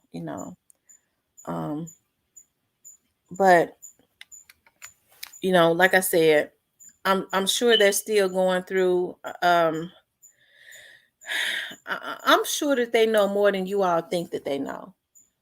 And like I said, the good thing about it is it appears that they are allowing the police and the feds to do their job, because that's you know that's the best thing to do. The only thing that they can do is get themselves in trouble at this point if they go and try and retaliate. So I'm happy that they're staying out of that. I know a lot of people were saying that they thought that they had something, that maybe one of the young men in pre had something to do with the I can't, for some reason I can never think of that young man's name that was just gunned down over there on Mill Branch. But like I said, from what I heard from one of the, somebody, um, it they don't, it's probably gonna end up being somebody that was like right around him, because I know the area. You think about, and a lot of people that live in Memphis know that area. You talking about those apartments. When you go back there, it's not easy to just go back there in those apartments, because even one of them, you have to have, you have to go through a gate. You have to have a card. But it's not easy to just spin back there and shoot somebody and then spin out. You talking though, it's not that easy to just go back there and do that. Is the area in the back is not that big. It's not that easy to even get out. So I'm kind of with the officers on that. It's probably gonna be, it's somebody right up under him, but, and see, that's what I'm saying. Like when people start spewing um out things and saying, well, I think Pre did that. I can't think of that young man's name. um Pre did that, or that kind of, that's when blood is continuously shedded. It seems like these kids, for some reason, and I know it's the drugs, is bloodthirsty. But I'm sure they know Pre didn't do it, because some of the people right up under him did, more than likely. But I'm sure the officers are gonna do their job on that, and that's a good thing when you let the officers do their job. One thing, like I said, one thing about the MPD, and one time, especially when those old heads was over there, Memphis Police Department had 100% solve rate down there as far as homicides. Now, a lot of the old heads had retired out. A lot of them died out, especially when I was working over there. Those old sergeants and lieutenants and stuff. Well, those old sergeants, a lot of them had been promoted and then they left. But a lot of some of them are still there, like the ones that may have been investigators, like Tony Mullins and all of them that were really good homicide detectives. They are now lieutenants, so they are able to, they're over there, they're over the unit, so they're over there guiding the new sergeants, because I think um I think they just promoted some sergeants last a few months ago. I know they promoted some last year. I know they had a promotion last year, because one of my aunts was promoted to lieutenant. So they're promoting. Some of the officers are now sergeants. Some of the sergeants are now, that was over there doing investigation all those years, they are now lieutenants. Yeah. You said, they need to take a page from the 80s and 90s rappers, like what I'm saying. Those rappers still have to put on the show. Yes, they do. You know what? You think about the rappers in the 80s and stuff, they battled. That's what they did. They battle rap. They took it out. They went out there killing each other and stuff because of words. They was battling on the mic, and people was paying. Like, they was making money, because that's what people wanted to, and they was good with words. They battled it out on the mic, and they was good with words, and it was very entertaining and very intriguing. Now these folks are so low vibrational, like the frequency is so low. I don't know what in the world is going on. Everything is so dark now, but I understand there's a bigger demon, and they are weaponizing rap because they want to see these black boys kill each other. Black boys that grew up poor, that was getting it in the mud, grew up poor with nothing. You get money and you want to go and kill each other. I don't understand that. Yeah, Carol. See, and that's another thing too. Caroline Mason. Yeah, Tony Mullins. Tony is one of the nicest people that you will ever meet. Tony is a good person. Caroline was cool. I didn't know. I didn't really work with Caroline. Caroline was a sergeant that when I was working in felony response, because when I first started with MPD, I started as like I was very young. I started as a transcriptionist right before I went through the academy. And Caroline worked, she was a sergeant in this area called general assignment, which means they dealt with like all misdemeanors. So when I would be coming in at night, she would be I would come in on the second shift. Their shift would be leaving. I worked on the shift with and they had me completely spoiled because I worked with all male investigators. Okay. I was pregnant and they had me very spoiled. I was the only female there and I was their transcriptions, which means I typed their statements, but they didn't let me do anything. And Tony Mullins was on that shift. He was a sergeant in felony response, which means they dealt with all felonies. And then Tony, later on, after I left and went through the academy, became a PST, a traffic officer. Tony was promoted and he went to homicides. And I think a lot of you all saw them on the first 48. Tony and them were good guys. They were very, and they still are. Tony was a good guy. They was very good to me. They was very good to me. Hey, I'm late, but I'm here. Hey, Miss Brittany. So that's why I can tell you with a lot of certainty with him being over homicides, he is guiding those guys right. He's guiding them right. He's a fair person. He's a good person.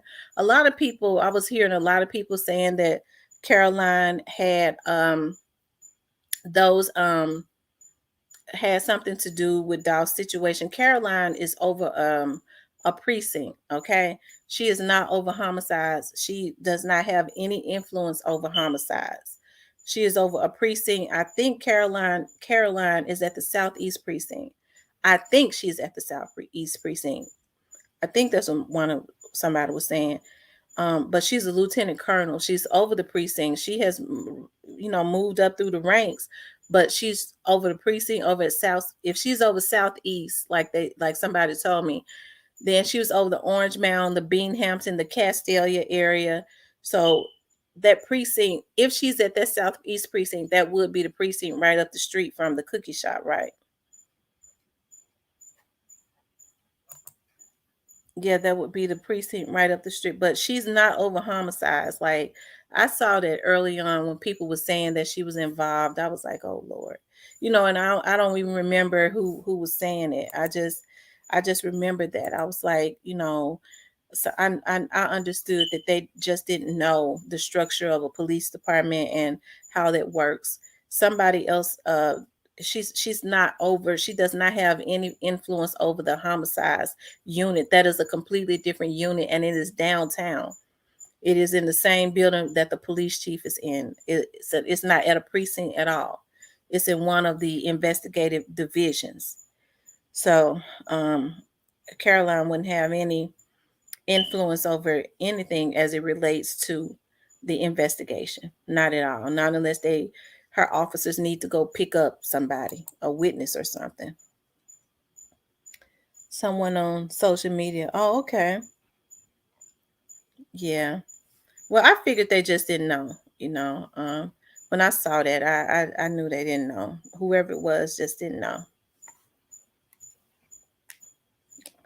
I tell you, people have had their theories. I think a lot of people have been so tickled. A lot of, I believe a lot of these officers and stuff be watching these social media pages. It's kind of, it's funny, because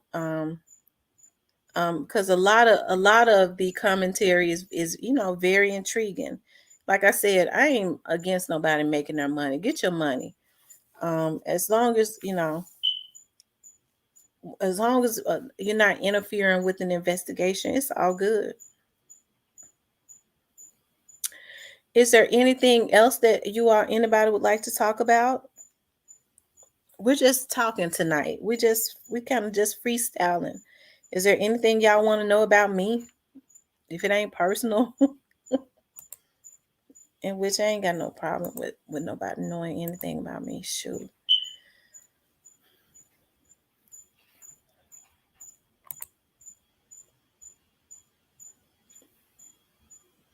I dropped the link. I'm gonna drop the link again. If anybody wants to come up, you could definitely come up.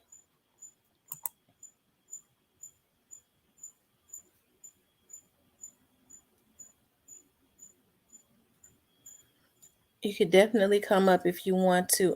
If you have anything that you want to say, that you want to talk about. Y'all, last night we was on here till about 4 o'clock in the morning. My head was hurting me so bad. I could not believe that I had talked for 6 hours.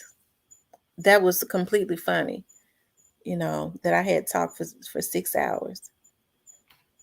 But I had a guest host that was, she I sent you an email. I sent you an email because I don't want to put misinformation out there. If it's not true, if it's not the truth, I don't. Okay, so what address did you send the email to?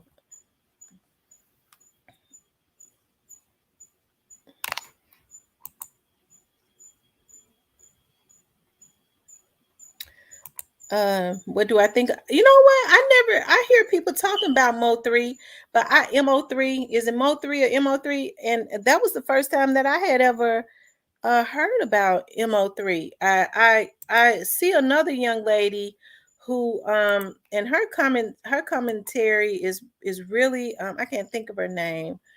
Oh God, she speaks about Mo3. I wish I could think of a name, but she does really good commentary. It's very interesting because I was looking at that today and I was like, oh my God. And she pieced that stuff together real good. I heard her say that it seems like that okay, cool. I'm gonna go look at that, Miss Lovely. It seems like that there is some type of connection in the Dolph's case and the Mo3 case. I was looking at that. I was like, oh my God.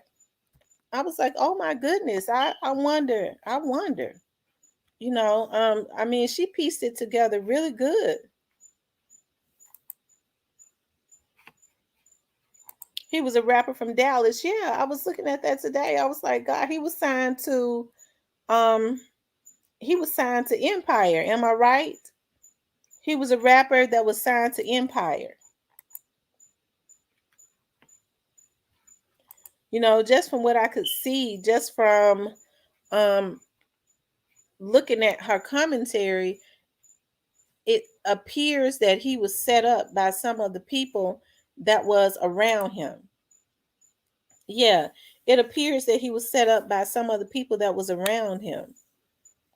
I had never really heard of him I had never really heard of him. But it appears that he was a big rapper and he was killed. I saw where, he lost his, life on the expressway. And oh,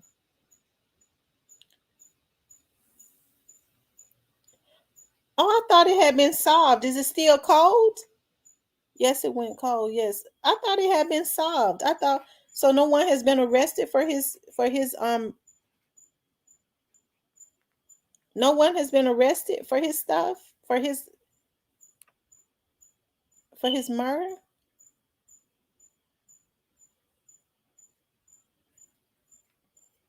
That is interesting.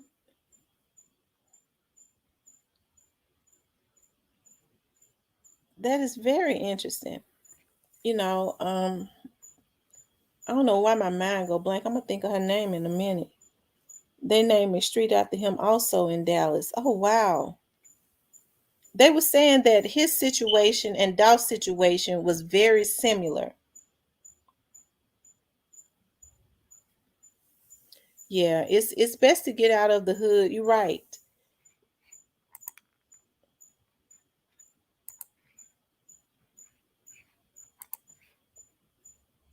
You think do you think Trap and Yella had it done? They named a street after him like Dolph. Wow. I was hearing that his situation and Dolph's situation was very similar. Oh, That's and it seems like it's some of the same people are involved. Like some of the same names are mentioned. It's weird. I don't know why the labels don't get their new artists out of the hood ASAP. That's true. I think, um yes, but I don't think they did it.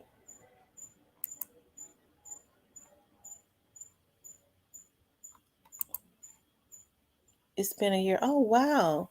So I thought that they said that some people that it had been solved or something, and that somebody had been arrested. That's what I thought, that maybe somebody had been arrested, but some more people, some of his friends set him up and they had not been arrested. That's what I thought she was saying.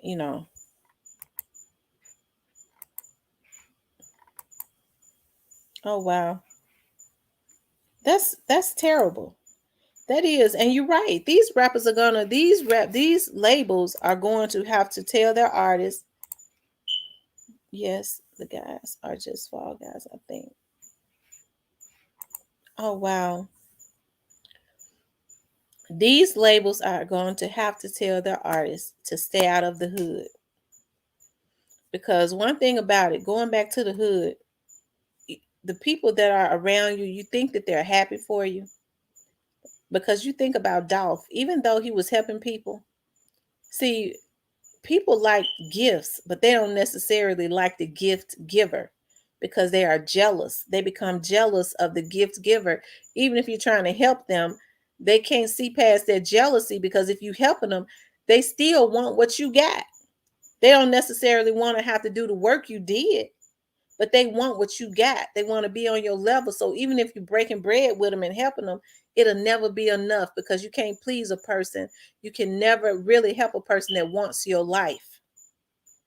So that's why you have people stabbing you in the back as you're helping them, because they can't see past that jealousy. And with Daw's situation, it you had some young men that he didn't see that he once had was cool with. He didn't see eye to eye with, and some people saw the opportunity to use some young men that was easy to manipulate, that they felt like life was not anything, that was easy to crash out, to go and do what they did to him. And you have some bloggers is on MO3 manager neck right now. Oh wow. So they're saying they think that his manager had something to do with it.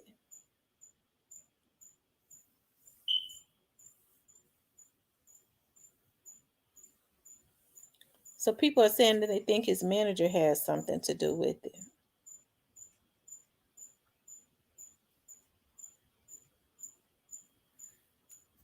Oh wow.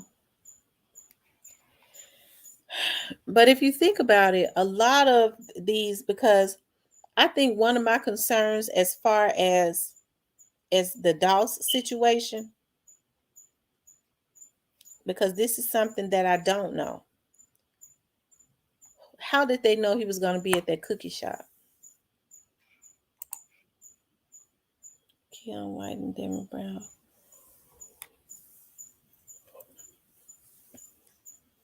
Yeah, how did they? Because that okay. So the young man was taken out on the expressway, right? So was traffic heavy? You think about that. That means whoever it was had to have been following him. That they would jump out of a car on the expressway and go and take this young man out.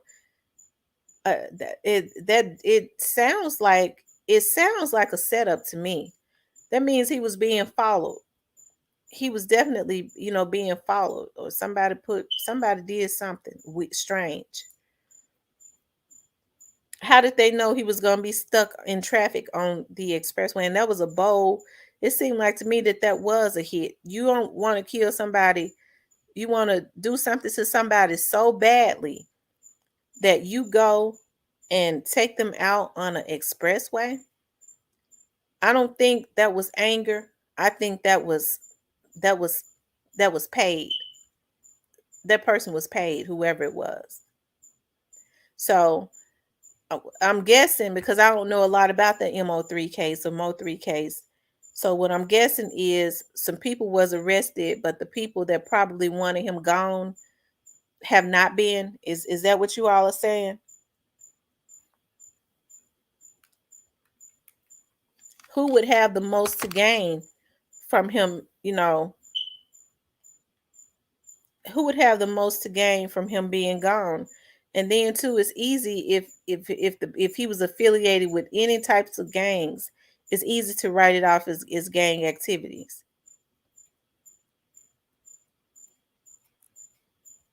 And I think that's what a lot of these young men are gonna have to be smart at. They're gonna have to start getting away from around the people around any criminal activity, because at some point it's going to come crashing down. If your homies don't take you out, you're going to end up going to do some federal time. That's going to take you away from your money for the rest of your life. So it's a no-win situation. Oh, so you're saying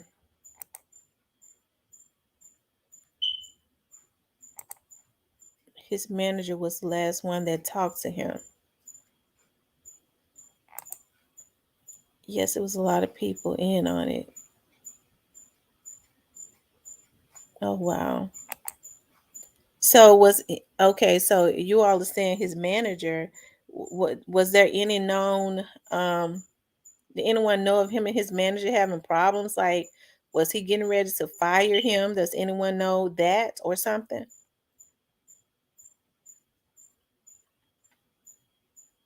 What would his manager gain? Because it wasn't like his manager was his business partner, he was just his manager. So what would he gain by having him taken out?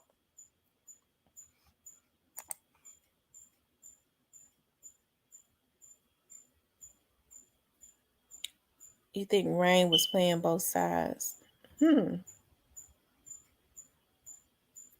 Is that his manager's name, Rain?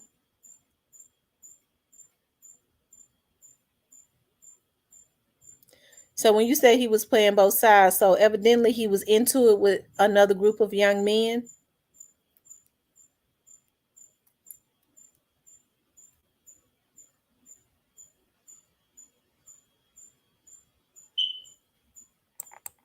Oh, okay. So he was. Oh, okay. So it's a fact. Okay, if that's a fact, he was leaving him. So are you saying he was getting ready to fire his manager?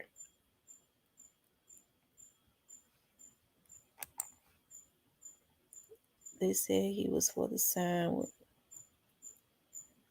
They said he was getting ready to sign with Boosie and fire Rain Man. Oh, wow.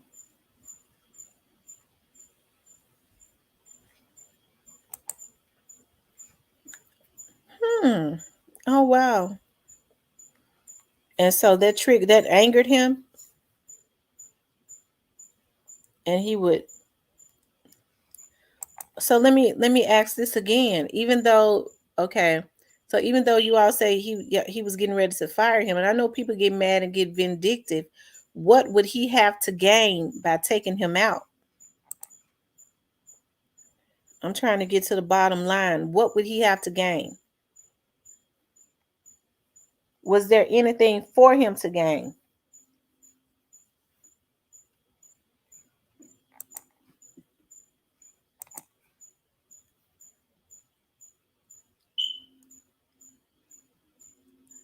Trap Boy Freddy and Yella. So who was Trap Boy Freddy? Was y'all know y'all got to fill me in on so who was so I asked what would he have to gain. You said Trap Boy Freddy and Yella. So who was Trap Boy Freddy and Yella? Were they his artists? Some artists that was up under him? Who were they?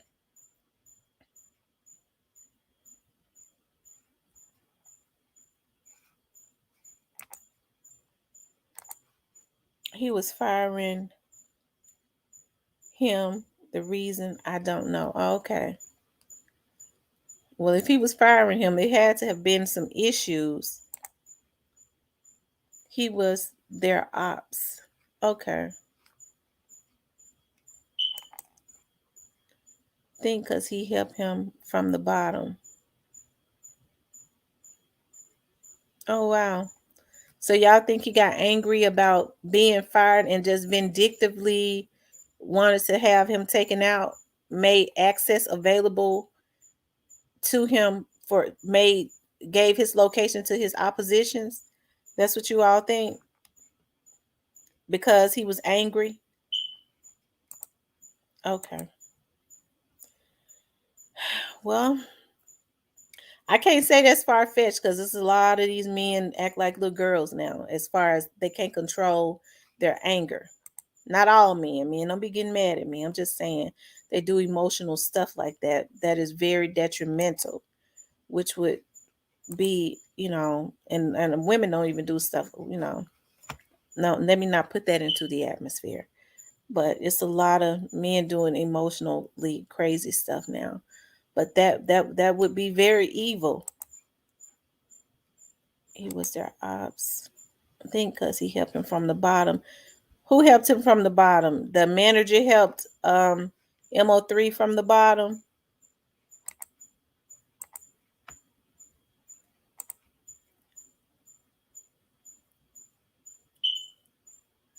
Oh, wow. So you saying they took out MO3's friends? Did they take out his friends before or after him? Allegedly. Did they do it before or after him?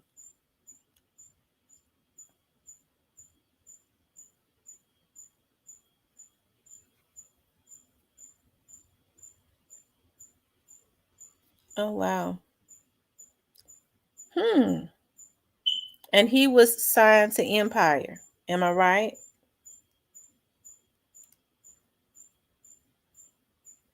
Now, what affiliation? Because I think I heard the young lady say that MO3 was it MO3 that had some type of affiliation with Memphis rappers? Was he affiliated with Dolph or something?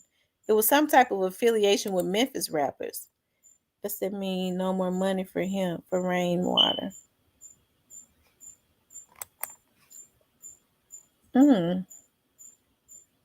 Oh, wow.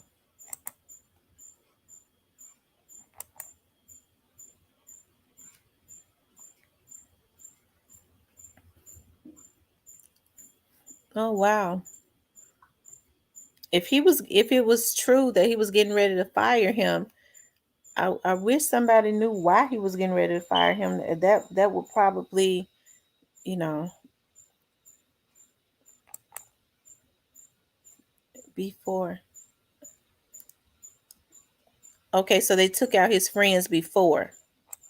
Oh, wow. They took out his friends before then they took him out. But I found that when for him to be sitting on an expressway. Well, let me ask you this. Let me ask one of y'all this.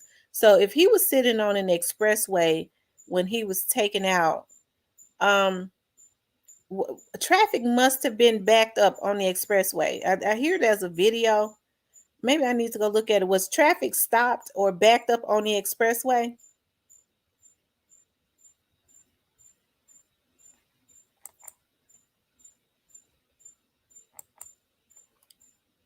Was he was taken out on the expressway? Am I right?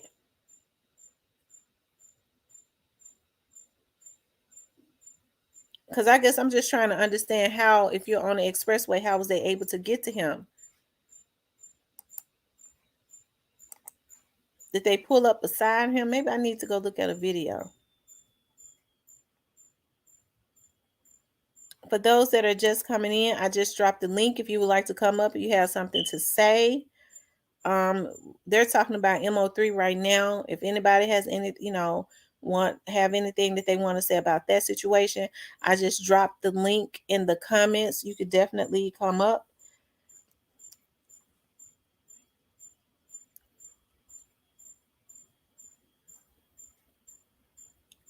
who are the young men that have been, what are the names of the young men that have been arrested um for y'all did say two young men have been arrested, right?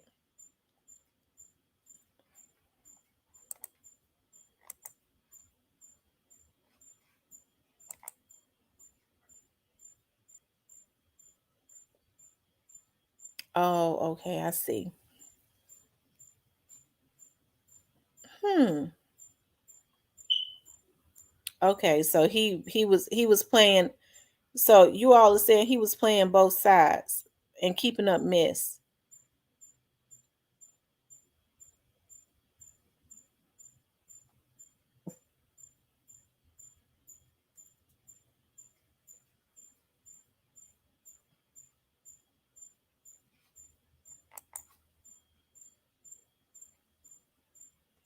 Oh, they shot his tires out.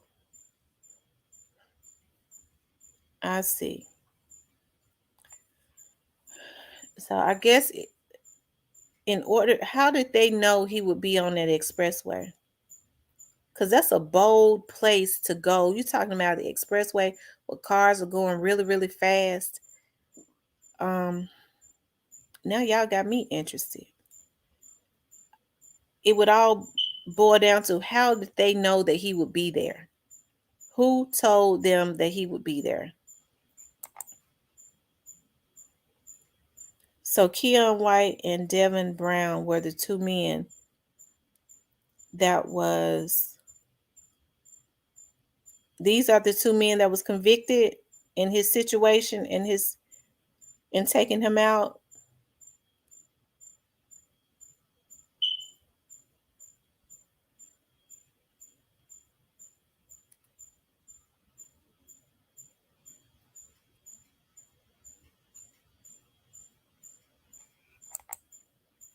One of the guys was the girl, Jocelyn, baby father,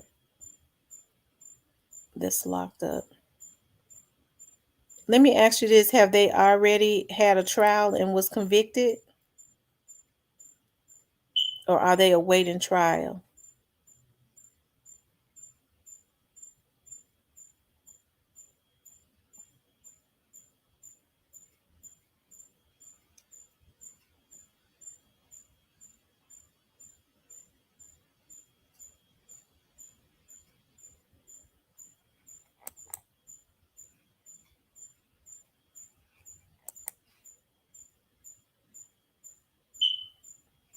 Okay, now I see. Okay, now I'm getting some clarity.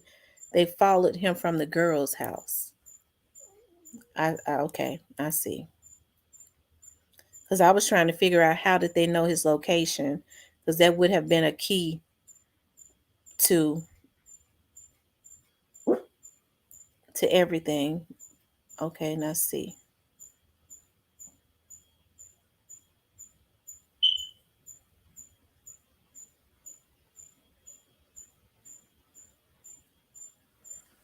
Hmm. I'm kind of interested now. Like I said, I've been hearing people on YouTube speak about this situation. I had never heard of him. I didn't, other than recently. And I guess it got my attention because they were saying that his situation was very similar to Dolph's situation, and some of the people that are being mentioned in Dolph's situation is also mentioned in his situation. I guess that's what kind of caught my attention on that. Okay, they're awaiting trial.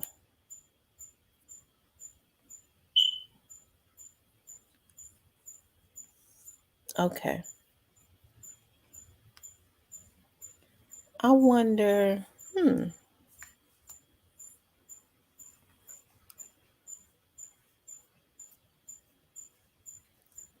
okay. Have the young men maintained their innocence? Do you all think that they were the ones that did something to him? That they were the ones? I guess it would depend on all the evidence that the police have, right? And no one knows that yet, if they are awaiting trial.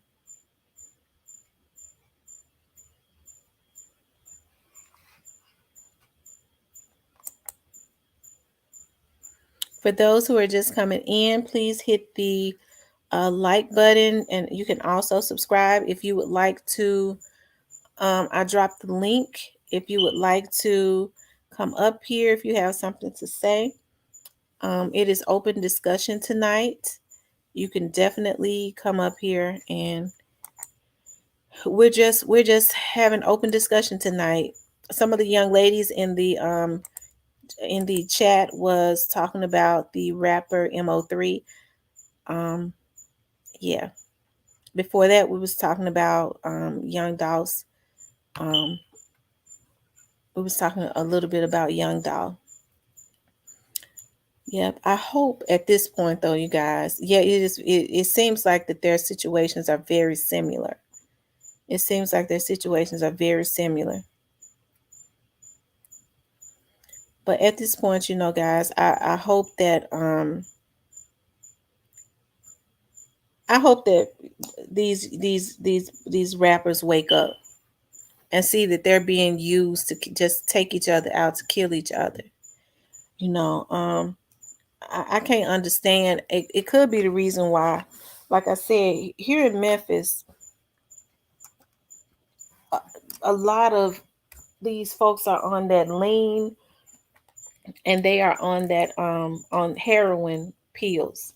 Okay, they even got some other kind of drug now that have them just like zombies.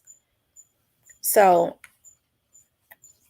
I hope a lot of these rappers wake up, because it just appears to me. Yes, it's so sad. It appears to me, especially when you look at the amount of money that a lot of these record companies and labels put on these artists. It is beneficial to them to get into beefs and kill each other. These record labels are probably conferring with each other. They probably get together in back rooms and plot to have their artists into it with each other, because they know how much insurance they have on them. And then they get the money when they die, the insurance money. So, anytime you have record labels getting with, if you have private prisons started popping up, okay? You had the owners, these millionaires of private prisons, that was sitting down having meetings with record labels, telling them to get their black artists to talk to rap about violence and things of that nature, because these young kids don't really have any guidance anymore, because their parents are so strung out. A lot of them, they look up to a lot of these rappers that are preaching destruction. So you had these billionaire private prison owners meeting with record heads, giving them money, millions of dollars, to have their artists to talk about killing and destruction, because they knew that this newer generation, monkey see, monkey do, would follow, so that they could keep their beds in their prisons filled up. Because anytime you go by a prison, you got to keep the bodies in there to get grants and the government money and things of that nature. To have families to buy commissary, you got to have the bodies to fill it up. And so this is what's going on. This is what is going on. They're using, that's why I say they are weaponizing rap. And these black boys are so cracked out. Every time you see them, they smoking on something. They can't even function unless they're smoking on something or drinking on some lean.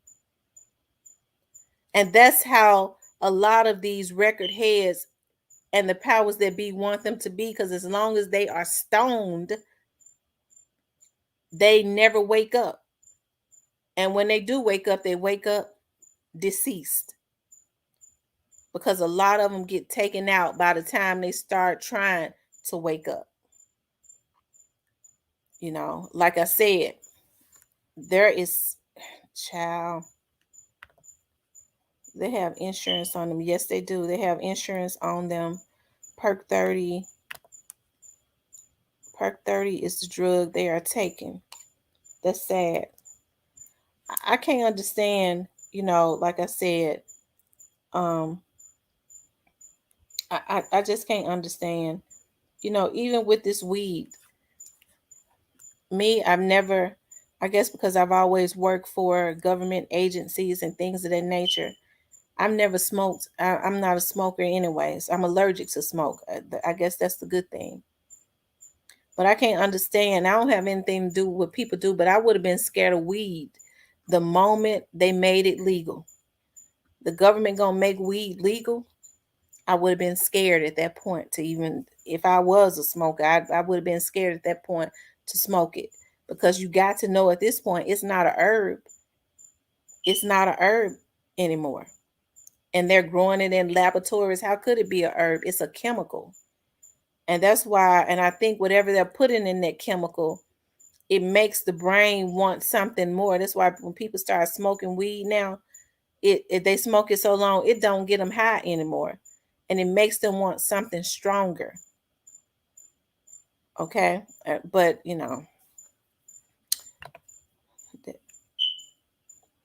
his good friend, Roy Lee, he wasn't the same after that. It was an eye for an eye after that. TB and YB allegedly was involved. Oh, wow. Are we talking about MO3? Mo3, I call him MO3. Is it MO3 or Mo3?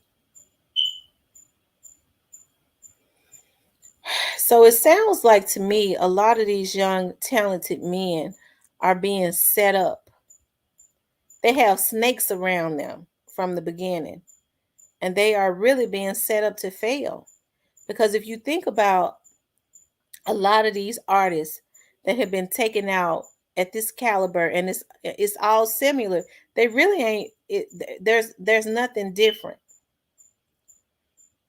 I don't know a lot about MO3, but what I can say, I saw where Dolph was, he wanted no parts of that situation, y'all. He did everything he could to steer away from that situation, when the truth of the matter is, whoever it was that was trying to take him out, he should have showed up in court and got them put behind bars. That's what he should have did. Because at that point, I guess it made them think that he was weak. And that's why they knew he was shying away. The man had a family, and believe it or not, it seems to me that he did have a respect for life. He didn't want to go into a war. When people don't want to go into war, it don't mean that they're weak. It just means that they got a whole lot, to lose. He knew he had little dudes that was out in the street. He didn't want them getting up and caught in that crossfire. Because it seems to me that people want to start wars for their own agenda. They want to get their artists into wars, and probably because they got insurance on them. Like I said, I'm pretty sure with the feds being involved in this, has been a whole lot of folks' lives saved. You know why it's been a lot of people's lives saved? Because they probably know they've been tapped into. They know they're being watched. They'll be a fool to go and try to put okay. It was a bag on his head. Oh, wow. Wow. So it do seem like their situations was similar. His situation was similar to Dolph's situation. You all, I'm dropping the link again. If anybody wants to come up, click on the link. You can come up.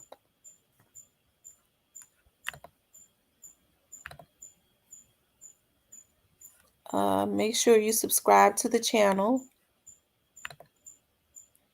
and like the video. Also, if you would like to support the channel, of course, you all see the Cash App if you would like to support the channel. But yeah, you guys, this is something else. Like I said, all of this stuff is similar, and I think the thing that is so, um, let's see, it said Dennis, yes. YB was the one who put the money up because he was shot. Okay, so has YB been, whoever that is YB one of the ones that was, or is he still out? I'm trying to go back to who they said had been arrested. Okay, Keon White and Devin Brown. Well, if they have not gone to trial yet, they've had the opportunity to sit in jail. You never know what's going to happen. You don't know what they're going to do, and if they're going to have a change of heart and turn. You never know, especially if they have not gone to trial yet.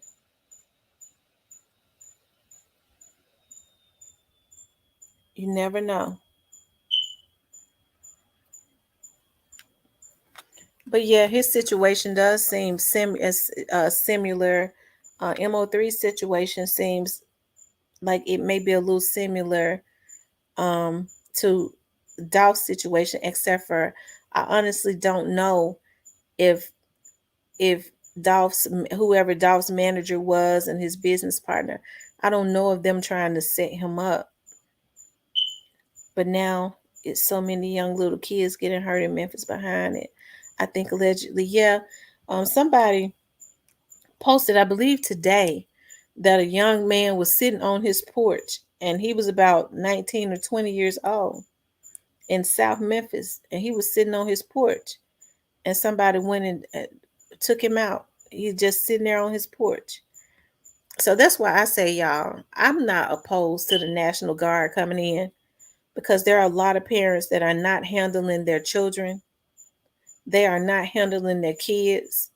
And it's because they are stoned and zoned out. They're on something just like their kids are on something. So something has to happen. Something has to happen. A lot of the police officers, the ones that are got boots on the ground, what I can't understand is people talk about the police, but when in truth and actuality, police officers, I'm not excusing any officers that killed or took out any innocent people. They deserve to be convicted, okay? But I'm talking about the ones that are out there trying to protect our communities. And now people are so disrespectful, and people don't understand it's a game. A lot of these politicians, they've been wanting people to defund the police. How these folks are already out of control. What would happen if we defund our police? That's what they want. And that's what a lot of people don't understand. A lot of these rich people who got money to protect themselves, they want the police to be defunded because they want crime to be out of control like it is, because crime pays. And that's what a lot of people haven't caught on to yet. They make money off of crime. But now it's too many. Yep. Crime pays for them. He was shot on the expressway too before Mo3 got killed. And they blame Mo3, but he's still alive.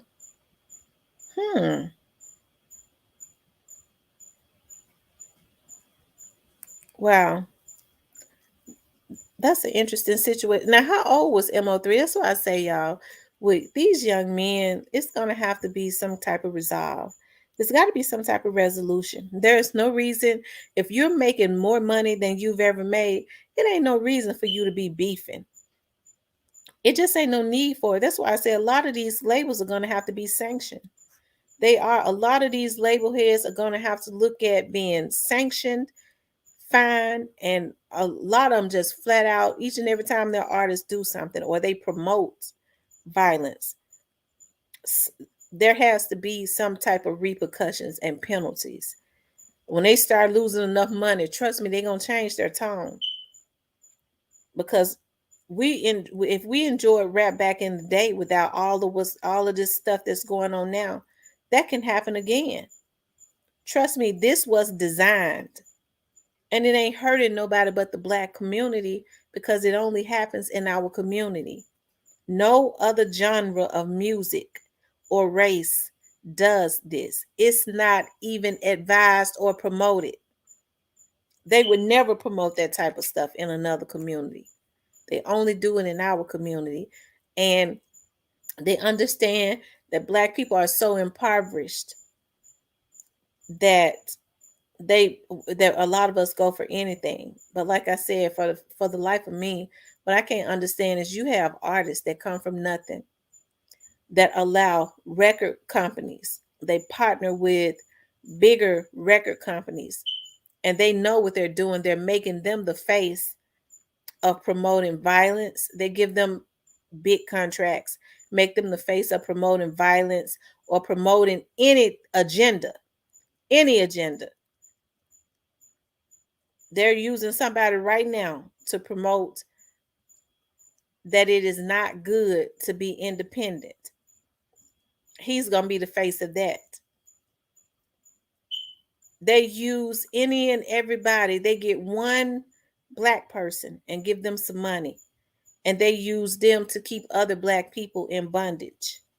And that's because we put people in high places when we think they're celebrities or got money.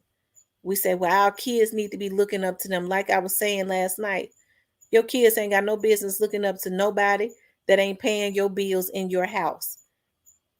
You're the sole provider in that house. He should be looking up to you. These celebrities ain't paying a bill, but you want them to influence your kids.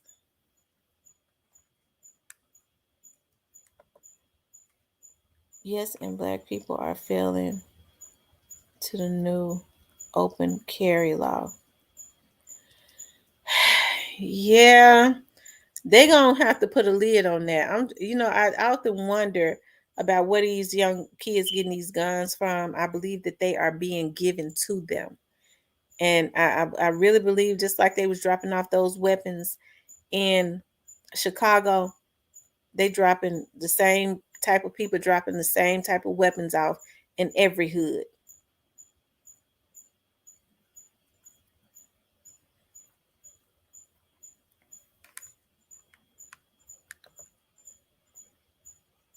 It wasn't just YB, TBF, and the boxer. Price went up. They tabled WZ Empire.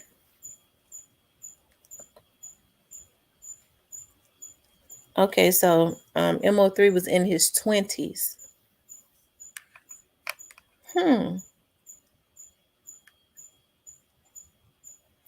But if the other young men have not gone to trial yet, you never know what they'll get in there. I mean, if they were sent, if they were sent, they might get in there and bust the case wide open. A lot of times when people have time to sit and think about everything and they don't have the opportunity to get their hands on no narcotic to keep them stoned, they might go back to their regular selves. They might be able to reach deep down and remember if their mama taught them anything, they might be able to remember it and do right. You never know, especially if it has not gone to trial, what they're going to get in there and say. They might get in there and tell on everybody.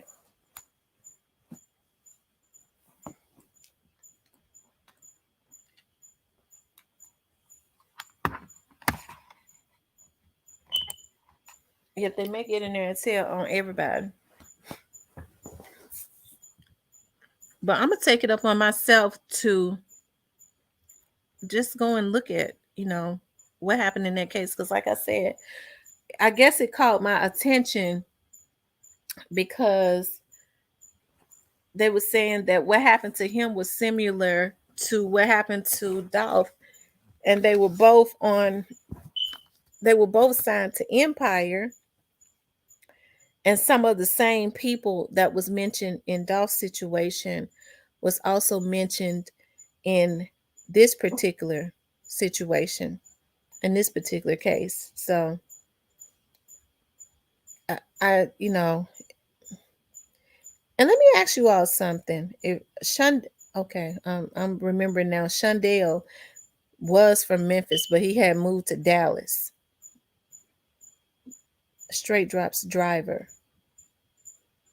He had moved to Dallas. He was from Memphis, but he had moved to Dallas.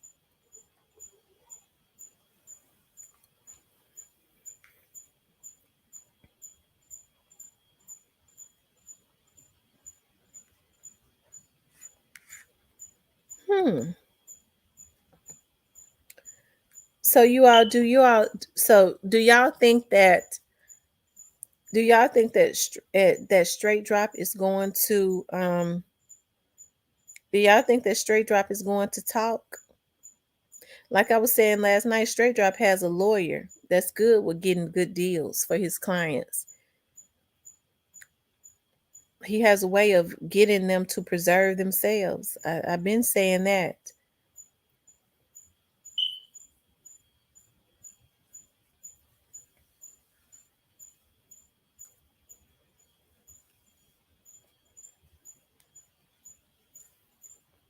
What do you all think? You heard what the young lady said last night. She looked at Straight Drop books, and all he had was $50 on his books. All he had was $50 on his books.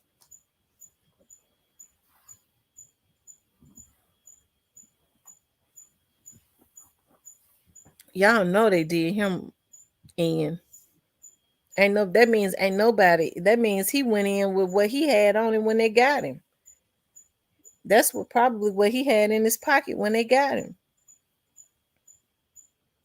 $50.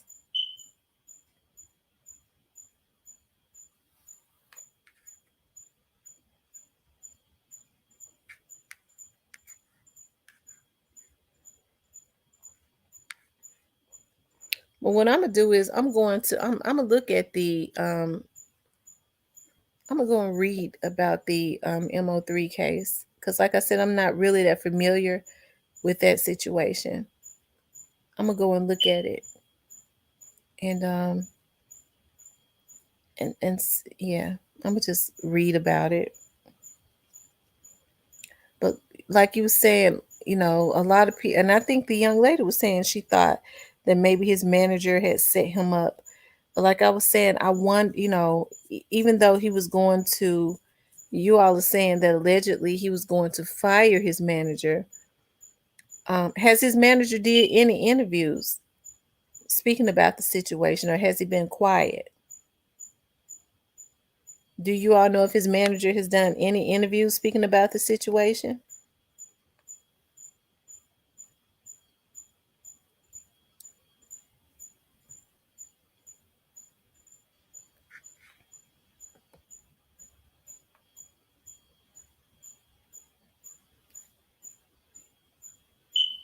Please do, because nobody is talking about it no more. I would like to hear your side on it.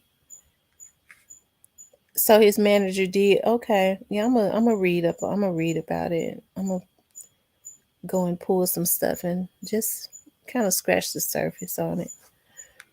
Uh, Michelle Johnson.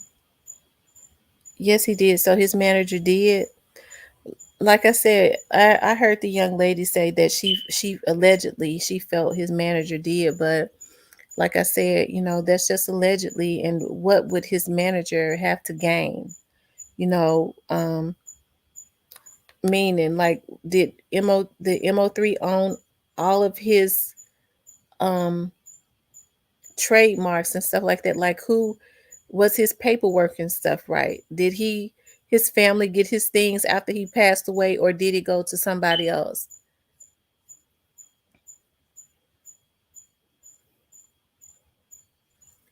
Or was it just gang related? It's more people involved than DB and KW. The truth may never come out. Sad. Yeah, that is sad. Yes, he was on social media all the time.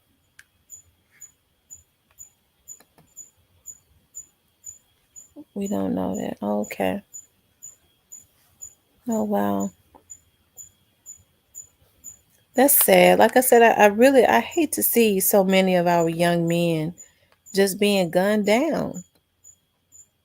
Just being gunned down. They're taking each other out. They are falling into the trap that has been set for them. They're falling into the trap. Like I said, I never, if a lot of these young men actually sat down and research how gangs and things of that nature was started, they would never be affiliated with another gang ever again. You think about it. These young men are dying about colors. You killing each other about colors. A color. How sick is that? I mean, what kind of sense does it make? Like I was saying last night, they messing each other over. They taking each other out about a a a, a street or a neighborhood that the darn housing authority own.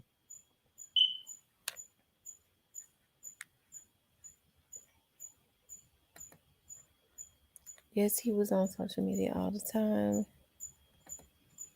Let me see. They say straight drop. Friend Teasy took his money. You know, I heard somebody say that. That was I heard the young lady say that last night. I had never heard that. I wonder if that's true. I wonder if he took his money or did he spend it all on that video and all, on those clothes he had on.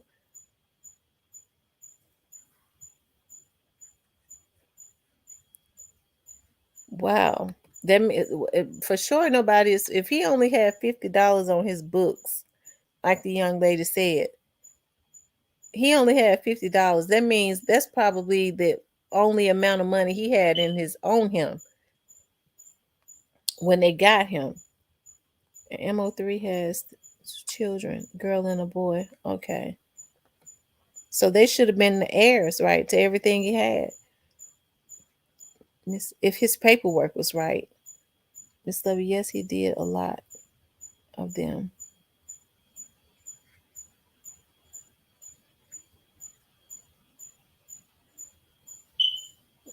Straight drop, Lord have mercy.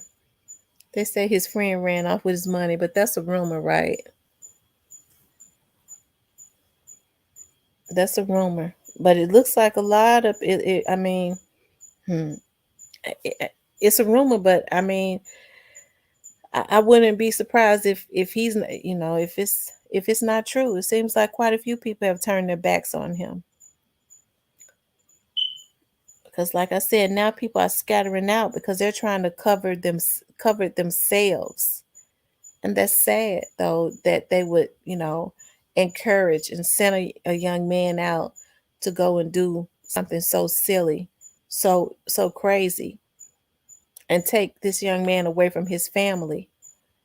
Like I said, I think it's hitting him now. He's off by himself, and he sees what's going. He sees now, and those drugs and stuff are wearing off of him.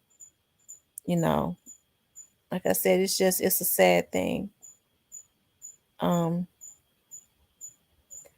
as far as Cornelius, people sleep on Cornelius. I think I've been saying I feel like Cornelius has been playing chess. I feel like Cornelius has been playing chess. Cornelius is a little older.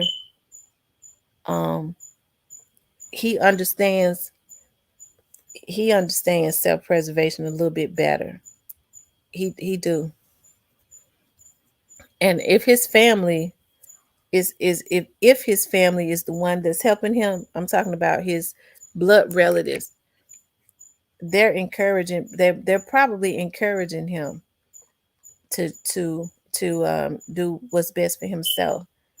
Cornelius was arrested for a whole month and they didn't say nothing. So that should tell you a lot. That should tell you a lot. And like I said, it's not how am I trying to put it? Yes, I never understood gangbang. I never understood it either. I never, I just don't understand it. People are sitting up taking other people out because of colors and because of street names and blocks and finger signs or whatever, it's just, and it is the African American boys.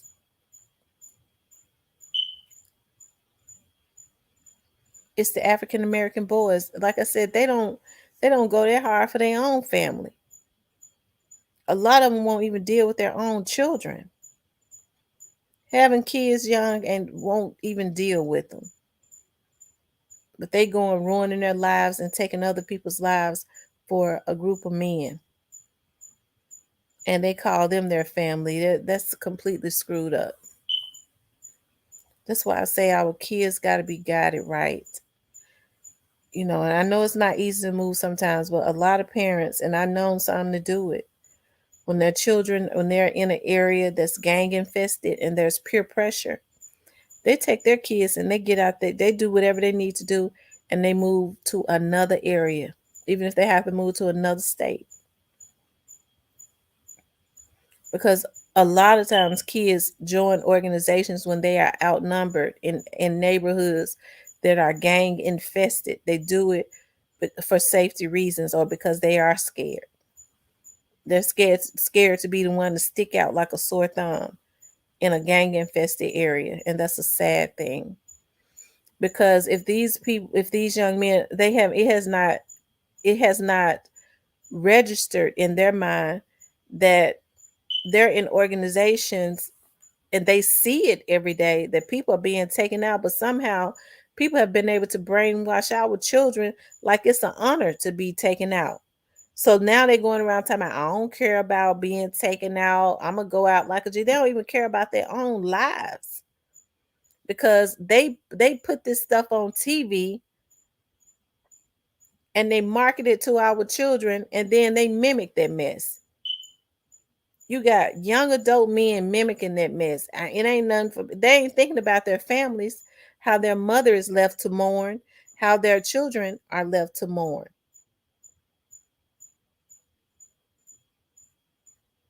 But they don't even think anything of their lives. Like I said, that's why you see all these drugs and stuff on the street.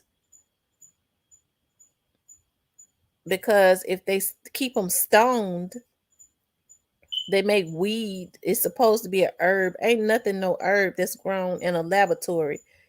It is a chemical, and I can't understand why people would trust any chemical that the government gives them and that the government has made it legal.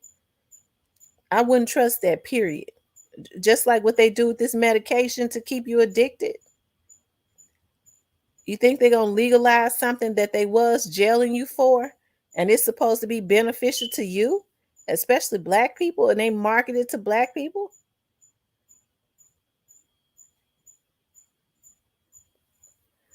But black people don't look enough into stuff. They just don't. And I mean, it's just easier, I guess, for us to just keep taking each other out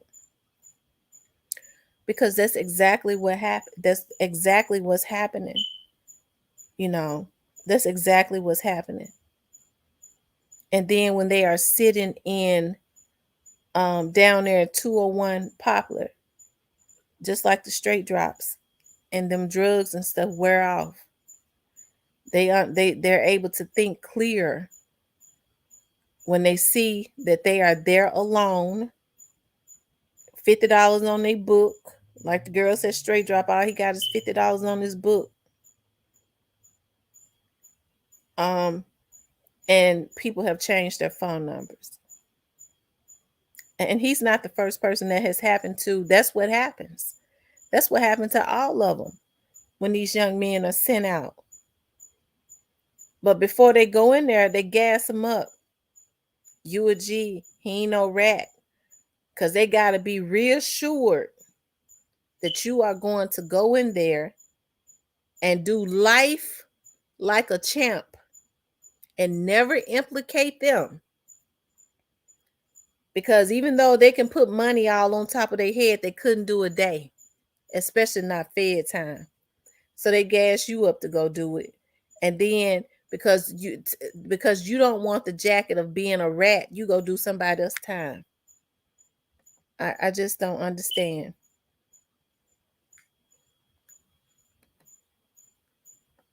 Mo 3. Okay. Mo 3.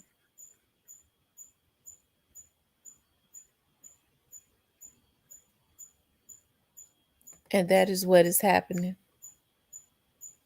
That's why I say the fathers are going to have to get back into the homes and get back into their children's lives because their kids need them. No other person, especially these dudes that they call big dog, should be able to influence your children. Because what big dog will do is brag about the most expensive schools that he send his kids to, because he got to brag about that. But he'll send your child out, and people are sitting up worshiping these types of people, and listening to their music. But when they won't listen to their parents, but listen to strangers, then get beat up if they don't do what they say, it don't make sense to me. That's true. People have really, like I said, people have really made it. You have folks that are prisoners in their own homes, like they're in neighborhoods where they know who the people are that's burglarizing their homes and burglarizing their neighbors' homes and terrorizing the neighborhoods and raping the little girls in the neighborhoods. And they'll go, well, I know who doing it, but I ain't no rat. What kind of sense does that make? And then they'll say, well, the police ain't doing their job. As citizens, we have a responsibility too, if we know that something is going on, especially if I'm living in a neighborhood that's being terrorized and I'm a part of it, and I got kids growing up in the neighborhood. Why would I want little Rufus to be out? And we know that he's terrorizing the neighborhood, and my kids got to grow up in the neighborhood. But we let him do it because you supposedly hate the police so much. The person that's going to come and arrest him and take him away and make your children safe. That's why I say black people have been brainwashed and are really, they working on us so bad. A lot of us are twisted because it don't happen in no other communities.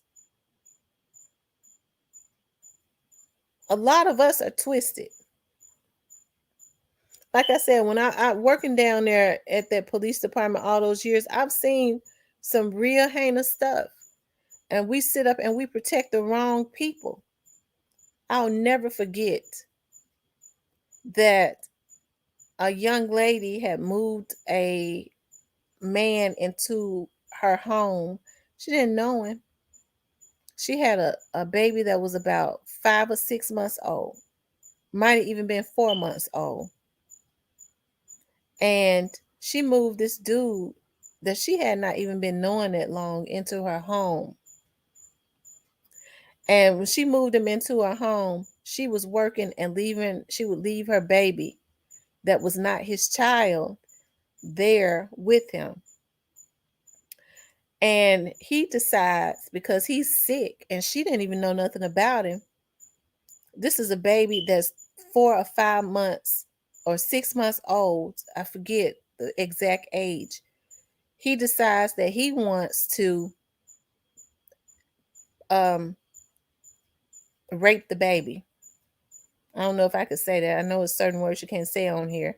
He decides that he wants to, do his thing with the little baby. Now, anybody that is on here that have children, especially little girls, everybody that has had a child or a sister or a brother or a niece that has changed a diaper understands that a little girl at that age ain't even open. But this sicko decides that he wants, and this was a black man, a young black man. He decides that he wants to do that to a child. And then when and then not only did he do that to her, he tears her open and then goes to Walmart and get needle and thread and try, because he tears the 5 or 6 month old baby open. He goes to Walmart, get needle and thread and try to sew this baby back up with a needle and thread because he had ripped her apart, a baby. When the officers got there, and realized what he did, they tore him up. But you had people talking about, that's what I'm talking about. The police abused him. They ought to been did something else. So a person like that ain't even supposed to be here on this side of the earth. And that's what I don't understand about our men. When did they become so barbaric that they ain't protecting their women and their children? The police was supposed to bury him, really, but it's against the law because a person like that ain't got no business breathing. But instead, you have Black people. That's why nobody takes us seriously. Trying to coddle him. He's still a human being. The police didn't have no business putting their hand on. They should have put him to sleep permanently. And as far as I'm concerned, the mama is to fault too because she didn't even know him that long. And we're coddling stuff like that. People I don't care what race they are, destroying our kids and hurting our little girls and babies and sick like that. I don't even want nothing like that in my community. Anytime you could do that to a 5 or 6 month old baby. Whew, y'all don't get me having flashbacks about what I know what these folks will do. I do. That's why, like I said, these young men that are coming up, they need role models that truly care about them. Their mothers, their fathers, but a lot of their fathers think it's more important. I'm running an organization. You ain't got a pot to piss in or a window to throw it out of. You living from pillar to post. Ain't got nothing to leave to their children, a lot of them, because they're out in the street. They think I'm running an organization. The only thing he got is a car. He think going to get a car, that's what I can't understand. And riding around showing folks this is what I got. But you ain't even left nothing for your children or for yourself, because when something happened to you, folks have to go sell fish plates. You ain't even got no insurance on yourself. You ain't took care of your kids while you was alive, but you leave the burden of them to bury you when somebody take you out. That's what's going on, y'all. That's why I say I always get so passionate. I'm very blunt. The same thing I do on here, I do on my show, on my TV show. Trust me, my audience is very used to me and they stay there. They love it because I'm going to tell the truth. And I think what's going on now, too many of us, our people in our race have been pacified. You know what I mean? You know, people they want somebody to put something in their mouth, a bottle. If you are are 30, 40, 50 years old and you still need a bottle, you are mentally retarded. Because some of this stuff is common sense. It's something ain't mentally right. These kids are not even emotionally stable. They get mad if they want to go take somebody out, a little girl out, when she rejecting them. You know? So, like I said, because number one, people are on stuff, so they're so addicted to you. Folks don't even, when they get pregnant with these babies now, they don't even stop smoking. They won't even stop drinking. So they already coming out with defects. You have girls now that say they said that the weed is a herb. I can still smoke weed. I'm pregnant. And they got a mama that's right next to her, ain't telling her, you don't do that. Instead, she's saying, pass me the joint. She's smoking with her, with her belly sticking out. Okay, y'all, let's because y'all know how I am. I'm gonna drop the link, but y'all know I'm gonna always tell the truth. I don't tell no lies. I'm gonna tell the truth. Before I tell a lie, I won't even talk. I bet if they start sending them to war with, that's right. That's a good idea. Since a lot of these people they want to be firing off and doing what they doing, let's send them overseas. At least they be paying them. They'll get some benefits and things to send them off to war. Let them channel that energy another way. But see, they ain't got no problem with taking out the little kids, because you see a lot of little kids now that are being taken out, babies in their community. They don't even care, because they think that they looking at TV. I took out everybody on the porch, even the babies. They think they did something. Channel that energy overseas, but they too scared to go over there. They don't want to go over there and mess with those Iranians, because they know they're going to come out with their machete. They scatter them. And that's another thing. They're killing up. They destroying people in their community that ain't even got nothing, just like they don't. But you have people, African Americans, that might have little stores in the community. They have them to close up before dark, because they called it, they know they have a lot of crackheads, or supposedly, or they get on their stuff. They want to go and rob the African American businesses and stuff in daylight. So folks close, they can't even make money. They closing, the few that do got businesses, they closing their businesses up early so that they can't come in their businesses and hurt them or rob them. But those Iranians can stay open all night. That's how I know these folks ain't crazy. You know why they can stay open all night? Because they scared of them. They know they're gonna come out with their machete, and they ain't no telling what kind of weapons they got in there. They ain't got no issues with. That's how I know a lot of these Negroes ain't as crazy as they claim to be. Because they already know that them Iranians might even have some grenades, and they feel like it's an honor to die. So a lot of these folks that say they're ready to die really ain't ready, because they'll skip over every Iranian store there is and go into an old 70, 80-year-old black woman house and rape and hurt her and rob her. And Iranians can stay open in their neighborhoods all night, because they already know they got some grenades up in there. We all gonna go. That's why I know they ain't that crazy.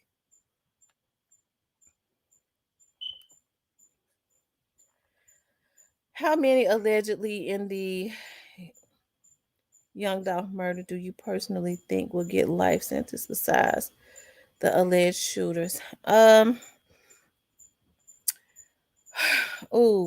Justin. Just in my opinion, and this is my opinion, I believe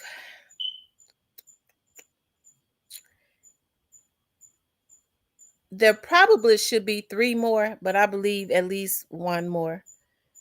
If you're talking about life, probably 1 more, when it probably ought to be 3 more, but probably 1 more besides the 2 that they got. And that's just my opinion. That's just my opinion.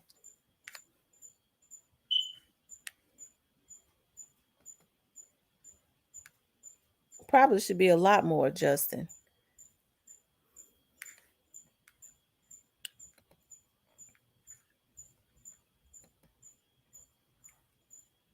Because if you sit in, you know, uh, mm,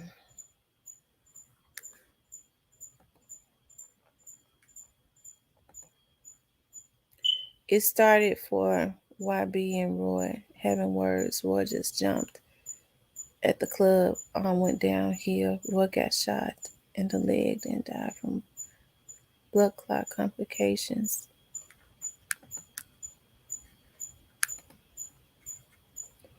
It started for YB and Roy having words. Roy got jumped at the club. All went downhill. Roy got shot at the leg. then died from blood clot complication. It all just a big tragedy. Oh wow. It is. It is.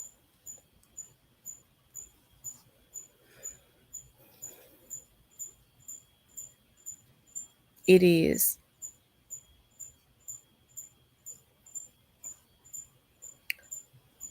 But now, Justin, when you talk about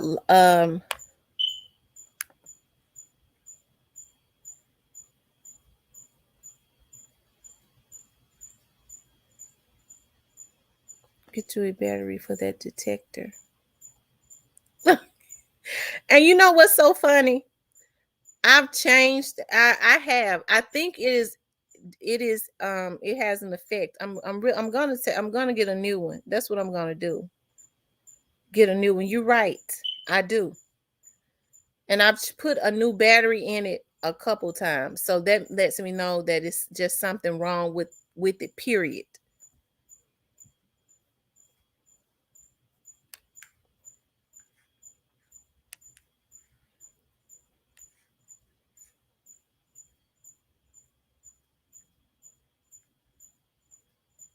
It's something wrong with it, period.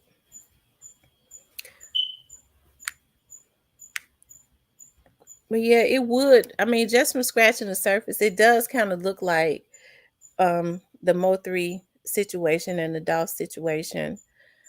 But I don't really know a whole lot about the Mo3 situation, but I do know with the Dolph situation, and only because I was told this that Dolph was taken out strictly because of jealousy, strictly because of jealousy, and I think a lot of people know that. And that's why this case has been so interesting, because it's just kind of hard to believe that, you know, well, we know that, jealousy, as the Bible says it, jealousy is as deadly as the grave, right? Um, but I think there's so many other things that's just hard to believe. People, um,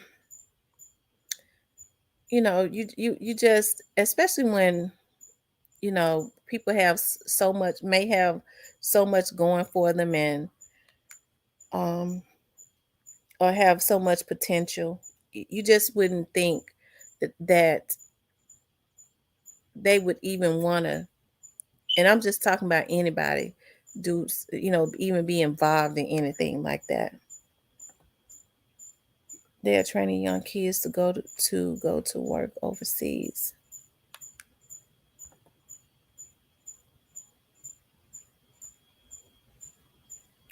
Yeah, they're already training the kids overseas to go to war. You're right. But they're training, and it could be a strategy. You think about other countries and how they just they want all the resources that we have over here. That's why they want whatever we have over here, but they don't like the American people. And so at one time we was the most powerful country, but it seems like it's weakening now because of the politicians and things of that nature. Um,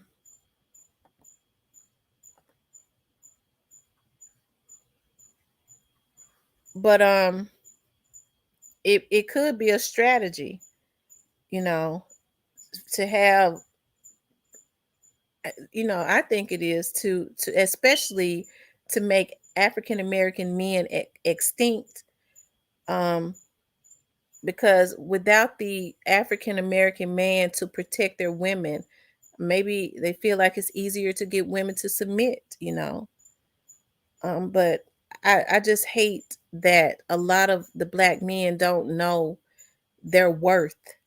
They don't know that they've always been a threat, and not because of going and taking nobody out that you had words with. That's a weak man. You can't have an argument with a person You can't have a disagreement with a person without wanting to take them out. That's a weak person. That's an unstable person. But they are a threat because of who they are and who the ancestors are.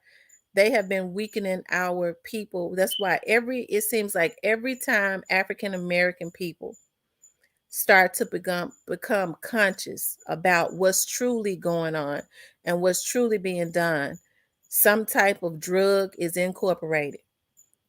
And they always target the young single women and that are poor and impoverished, to use their children as guinea pigs.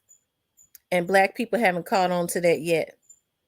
Now, kids have been bad since the beginning of time, because we've all been bad. And they started coming up with all of this. I forgot what it's called. But what they did was they targeted African American women that were single and that was impoverished. And if their children were acting out in school, they would tell them, he's acting out in school. He has an attention deficit. That's how a lot of these schools were getting grants from these pharmaceutical companies, right? So they lured the African. Understood. Thank you. God bless you, love.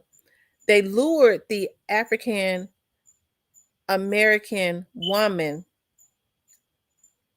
into allowing them to put her children on this Ritalin and medicines and all of that, by saying each child that you put on this medicine, you'll get $500 extra a month. When have you ever known the government to want to give $500 extra a month for putting a child on some medicine? And I'm telling, and this is the God's truth. So a lot of women, because they were poor and impoverished, told their children, because they didn't know that they didn't know what trap was being set for their kids. You go to school and you act crazy. Y'all know I'm not lying. And only because they was poor. She had 5, 6 kids. She got thinking about, I got 5 kids. I can get $500 per child. You go to school, you act bad, and you play crazy. And then they got the check for each child. But what they didn't know was that African American child that was really just bad, like most kids are. Some kids are just more active than others. Was being set up because that Ritalin and all of that medicine had mercury in it. So much mercury in it that it was eating away at their brain. And then after they turn 18, they don't really even get the medicine anymore. So now you really got a fool on your hand for real. And so I think that's why now, with all of this medication, aside from whatever they put in the food and the water, is the reason why you see so many. That's why you're seeing a messed up generation, because this stuff has been engineered. And whenever they start targeting, they've done all that they could to mess up our race and our generation. And because if they keep you impoverished and they keep you struggling, you don't necessarily have time to look into what's really going on. You don't have time to sit down and meditate and tap into your higher self, which is God. Be in tune with God, because we're all in the image of God. You don't have time to really think about what's really going on, because you're constantly working, trying to make ends meet. And that's what they understand. If you ain't never at home and you're constantly out working, because things go up, the prices of living go up, but wages stay the same or go down, and it's a one-parent home, you're constantly trying to make ends meet. And so your children are at home raising themselves, or the oldest child is at home raising the other kids, not because you are a bad parent, but because it's a one-parent home, and sometimes a two-parent home, and you're out trying to be able to put food on the table.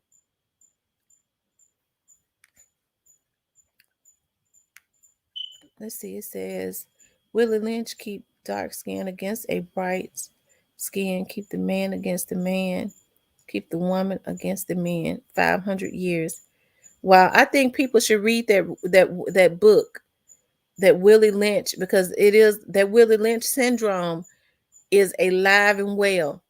Willie Lynch said, I have a formula that will keep blacks in slavery for over 300 years after we release them physically from slavery, because we're going to keep them enslaved in the mind for over 300 years with my formula. And a lot of blacks still don't haven't read that. They need to read it though. Then they'll understand a lot.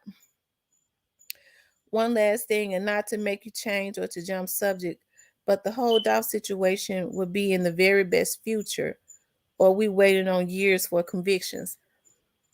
I don't know, Justin.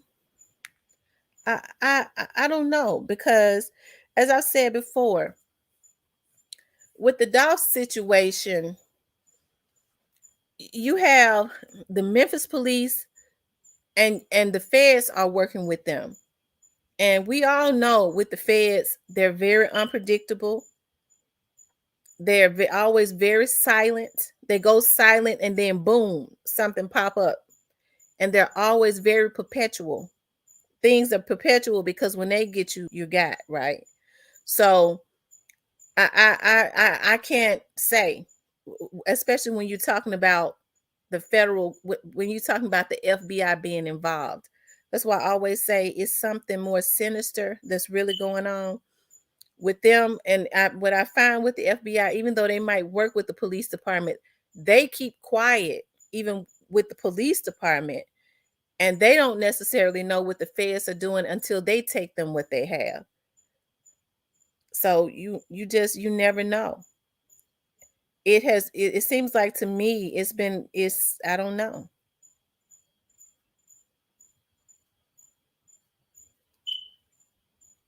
I don't know. And the reason I could tell you that they are always very quiet, because even when I was working over there at the police department, the officers sometimes would be clashing with the FBI agents. I think number one, they was probably, I ain't gonna even get into that.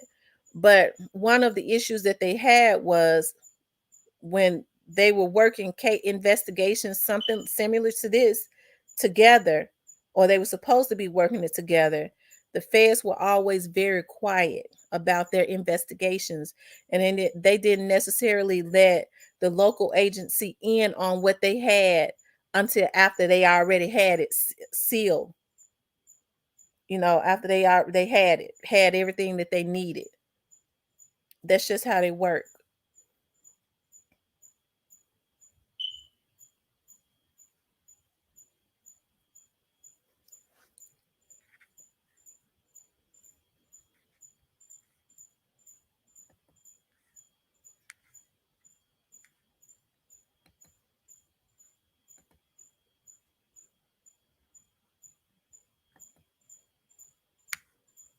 But I hope for, and this is just, my opinion and my hope, but I hope for Dolph's family, you know, that and I'm pretty sure, because like I said, Dolph's fiance has gotten in really good with the top officials here within this within this city.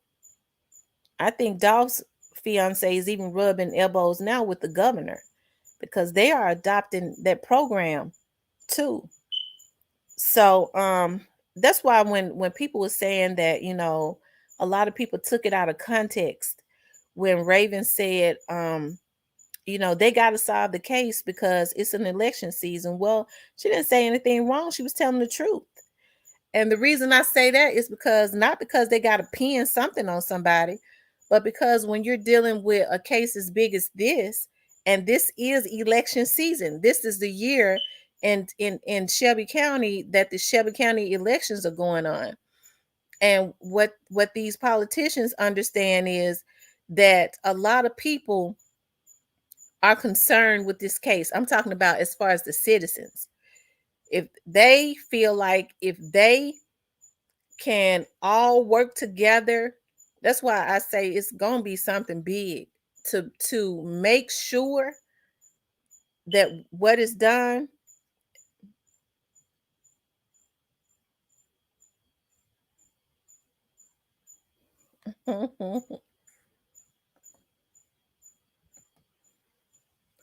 Said, in my opinion, my intuition and past circumstances, along with these YouTube bloggers' content, has me thinking that it's that CMG mad scientist, and I've heard him being called whom doesn't even put, and I've heard him being called on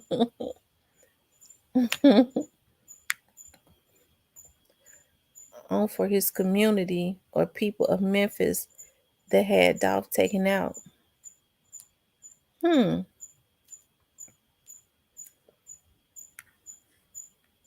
Wow. Some people don't even believe in God.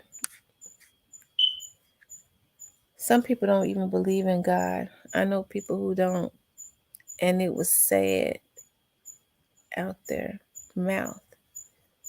That's true. Justin, it's gonna be interesting. It's gonna be interesting to see, right? It's gonna be interesting, you know. So, but what do you, Justin? I'm interested in what do you think? You know, but I guess you said it. You said your intuition and past circumstances. When you say your past circumstances, what do you mean? When you say your past circumstances, King Young Dolph MO3 all signed to Empire or affiliated in some way. Wow. Now, who was King Von? Was he out of Dallas also?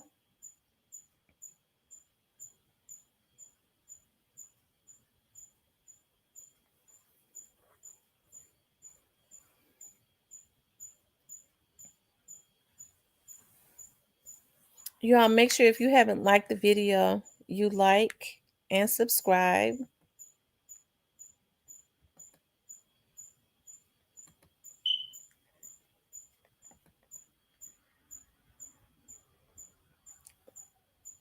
Justin, when you say your past circumstances and your intuition,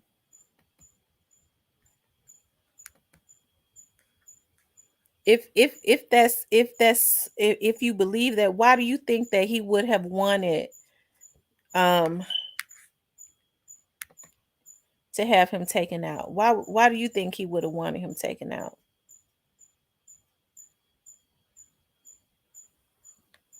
He's already talking. Who's already talking? Dentist. I mean, I said dentist, Lord.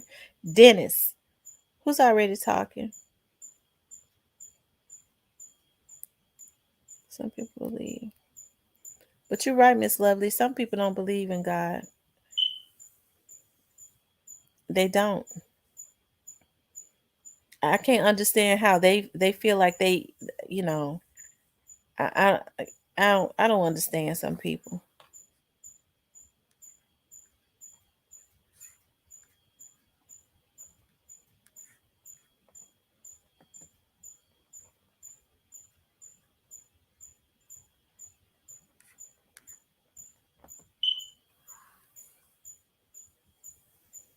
Hmm.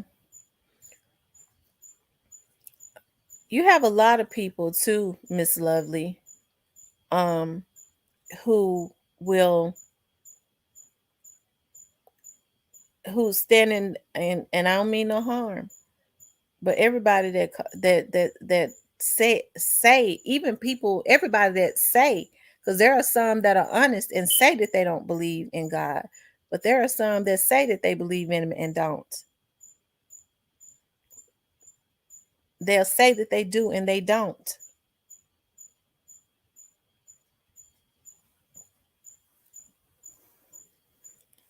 Justin, are you still on here?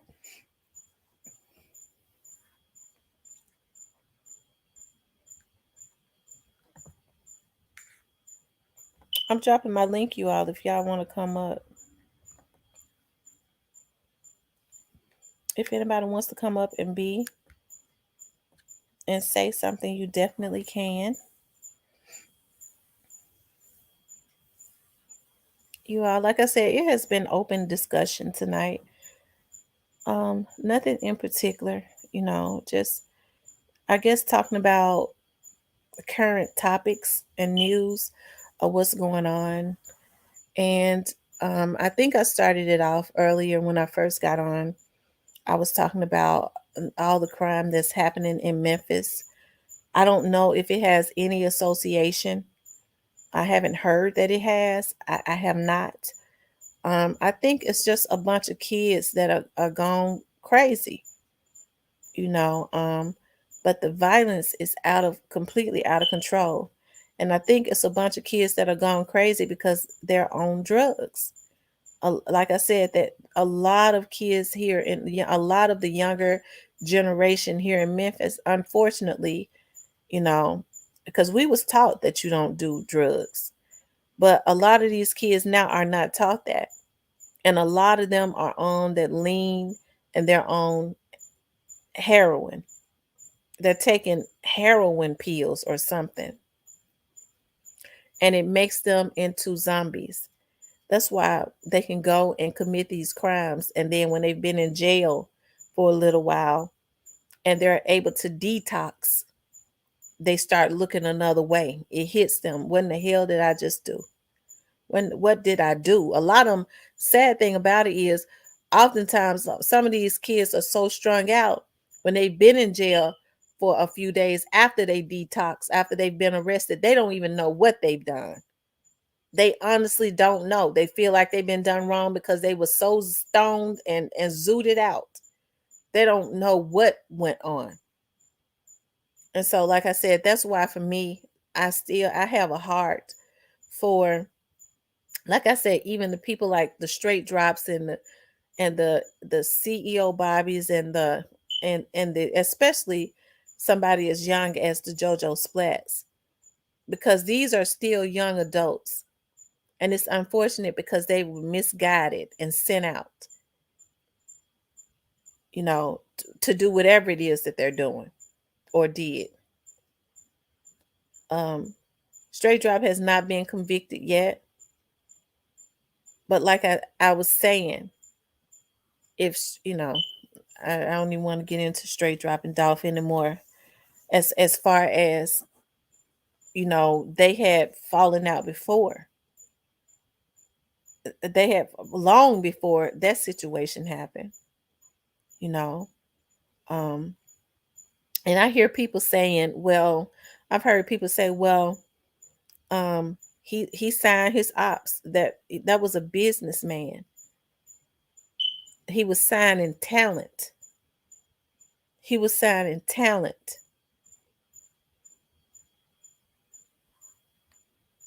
Okay, no, King Von was from Chicago. Okay. At one time, you always heard Chicago in the news. Now you always just hear Memphis in the news. I haven't even heard any. I don't. I don't. Memphis might probably has surpassed as far as crime Chicago. And you know what's so sad? A lot of these kids, these young adults that's committing this crime, think it is a badge of honor. It's sad. Like I said, it's a lot of mentally sick folks. They think it's a badge of honor to be the murder capital. They think they're doing something, killing each other,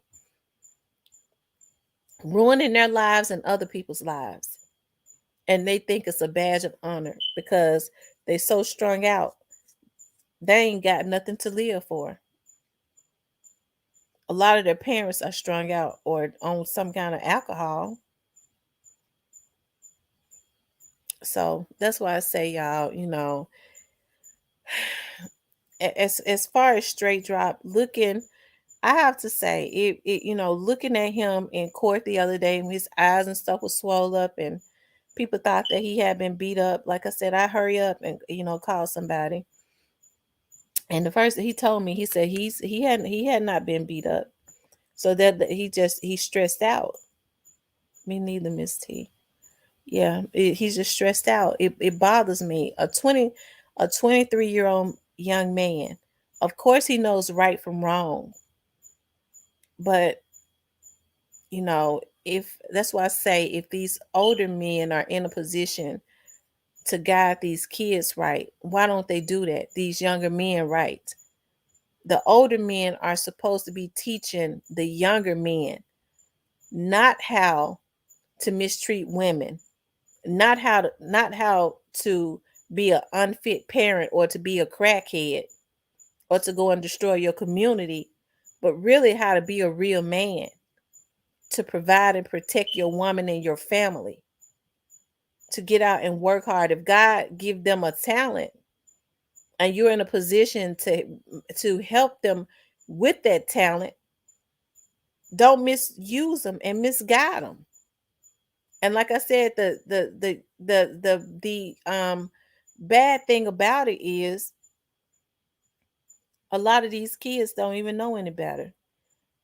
Somebody tell them, I'm gonna give you now $20,000 ain't nothing to spend. If you got a mortgage or something, $20,000 could be gone in about, you got a mortgage and some bills, $20,000 will be gone in a year or less. And these kids aren't used to anything. They're letting folks pay them pennies. That's pennies. Because you couldn't get, taking a life is worth more than any amount of money. But these folks and these kids are letting folks give them 10, 15, 20, $25,000 to go and take somebody out. They don't think about, if I get caught, I gotta have a lawyer. I'm gonna sit in jail for the rest of my life. I'm putting my family in danger. Somebody find out I did this. They might go and retaliate on my family. But you would think, if especially if they're that big dog, they supposedly they're big dogs or they're OGs, they would lay that out there and let them know that they ain't gonna even put them into nothing like that. Because number one, if you got 25 or 30, you got 20 or $25,000 to pay somebody to go and take somebody's life, that means you got money to just throw away. Why don't you just give it to them? Just give it to them. That means you got money to give away.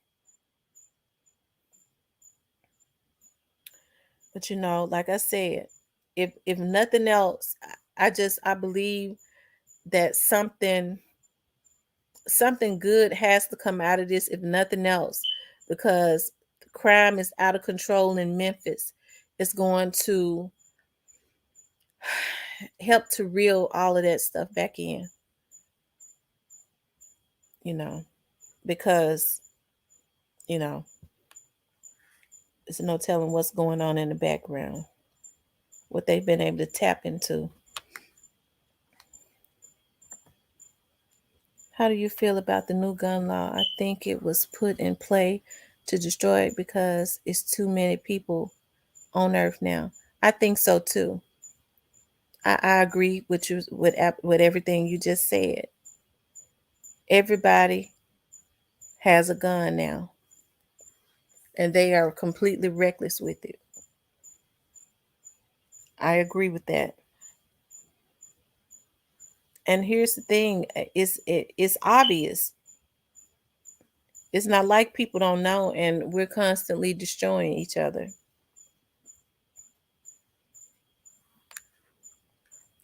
We are constantly destroying each other.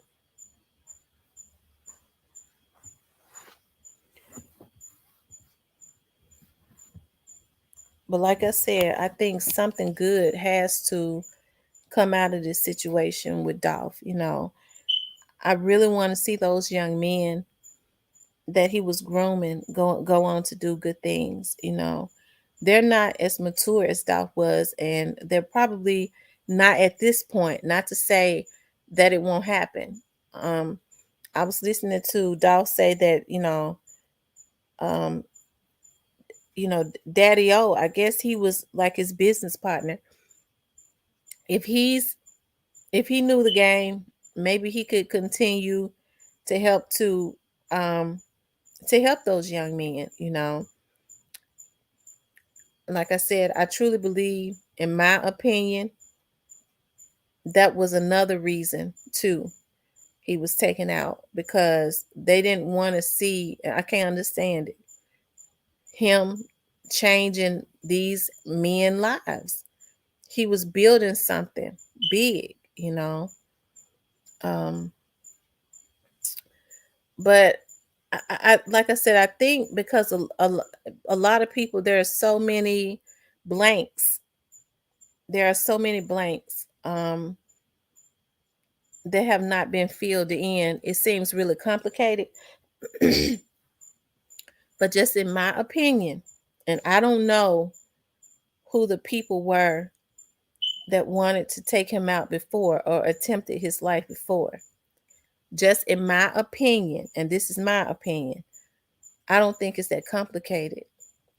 I just think that whoever was trying to take him out those two or three times before is not going, it's going to all lie in that same world. It's not going to be too far from that. It really ain't that complicated. People probably, there's so many blanks that have not been filled in because the authorities have not filled in the blanks for people yet. The public, all of his fans and things of that nature. I'm sure they're keeping his closest relatives abreast of quite a few things that are going on. And with the federal government with the FBI being involved, like I said, their investigations are perpetual. It's like they go underground. And when they pop up, it's like boom. And they have exactly what they need. And they're able to have exactly what they need because when I say that they have the intelligence, when I say intelligence, I'm talking about software and things of that nature. That's why I don't understand how people think that they can outsmart the government. We're the citizens. Do you think the government is not going to have higher agencies with intelligence? That's what they call the FBI, higher intelligence, because of what the software and the things that they have, which is called intelligence, to tap into whatever it is that they need to tap into. How do y'all think they get that high conviction rate? Because that's what they're able to do. So that's why I don't understand why people, I can't understand for the life of me with these charges with JoJo Splat and CEO Bobby. Lord Jesus, that's how you know that they're immature kids. If they were questioned before and they went to jail, and then they get out and do the same thing, and they think them folks weren't watching them. They think those people weren't, and they, get out and do the same thing. So that's going to be interesting. Like I said, looking at those inflated charges, and I don't think that they, like I said, I keep saying, they did not mischarge him. They just didn't cut him no breaks. And I feel like that was done for a reason. I feel like that was done. That was a chess move. But unfortunately for him, he's gonna get the opportunity to see, you know, um, you know, just people that say they down ain't.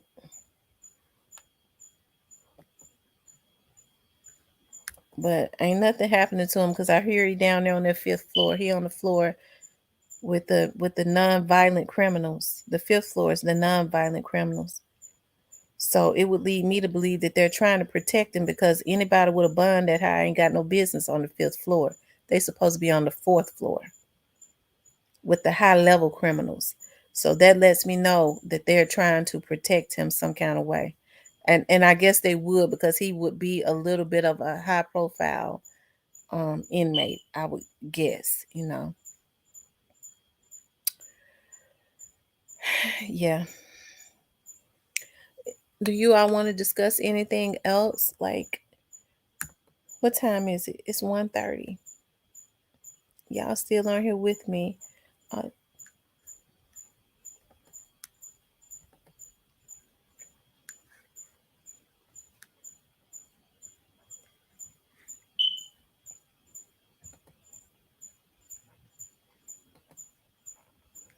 but yeah, you guys, this week I want you all to make sure that but if you're subscribed, you'll get notifications. I'm going to be uploading some shows that I've worked on, and they are crime shows. Y'all know that's what I specialize in. That's like my passion. Um, I'm so happy that I've been able to get back into doing my crime shows. There is a situation, there is a case that I'm going to do a show on, and it was a, it is a, it's a case that happened down in Louisiana. And everybody that knows about Louisiana's laws, Louisiana has those old French laws that are extremely racist, right? Even if you are convicted, that's why you see people like see murder and believe it or not, because I did a show on McKinley Phelps, which is Mac, that was on No Limit, and he was convicted for a crime that they know, and they made him do 21 years. He just got out last year for a crime that they know that he did not commit. They was trying to, it's so much that they really, I mean, they was trying to extort no Master P and some more stuff. They really wanted Master P because they wanted to extort him, but Master P got smart enough to move out of Louisiana, right? And so what they did was they started incarcerating all of his top rappers, like his brother, like McKinley Phelps, who had never had a history of going to jail, was not into any criminal activities at all. And they had that boy do 21 years. And I remember his family came to Memphis, McKinley. He just got out last year, Matt. Um, and we did a show, and I remember I called Leslie Ballin, is one of the top attorneys in the country here in Memphis. I called Leslie and I called Judge Joe Brown, who lives here in Memphis. And they came over to my studio. And I remember when I was talking to them, I asked them if they would look into the situation and then come and commentate on it. Judge Joe Brown was absolutely appalled in that case. But there's another case that I'm going to be doing a show on down there with this young man. It was a very high profile case, and he's actually been incarcerated for 26 years, and there is evidence that he did not commit that crime. It was cover up and corruption of the NOPD, because around that time that young man was convicted, NOPD was very corrupt. I think since then they've cleaned out about 90% of the corrupt officers, because a lot of them was arrested. Okay. But they still got this young man in jail. So I'm gonna do an update on that case. There are several ones that I'm gonna be uploading. Um and then there are some missing persons cases that I'm going to be investigating and doing some and uploading. Um young Particularly, there's a young lady around this area that went missing suspiciously, and it's so ironic how things worked, how God worked things out, because I remember when I started looking into that case, I just happened to check my email, and somebody who knows that I do cold cases had sent me an email with some information on that case. So that was just confirmation that I was really supposed to look into it. So I will be uploading and doing updates on quite a few cases. Um, I know with a lot of the cases, like I'm able to like scratch the surface and bring awareness to it, and that's what I like to do. I like to bring awareness, especially when there's cover up and corruption. because to me, it's so sad when I know in my heart that, especially, it's happening everywhere, but especially down there in Louisiana, African American men are being convicted, wrongly convicted, because they are really being sold to the prison system. People don't look that deep into it, but it's happening. And when I say they're being sold, that's why you see the private prisons going up. And you think about the people that are committing the crimes, they don't arrest them because they want them to keep committing crimes. They would rather get a innocent man so that his family can put up their houses and spend thousands and thousands of dollars in the legal system. That's how they make their money, to fight for his freedom. And then they know if they convict him, because the judges work with them, the corrupt judges. If they convict him and the judge over sentence him, they know his family, because they know he's been wrongly convicted, they're going to continuously fight and put money into the legal system.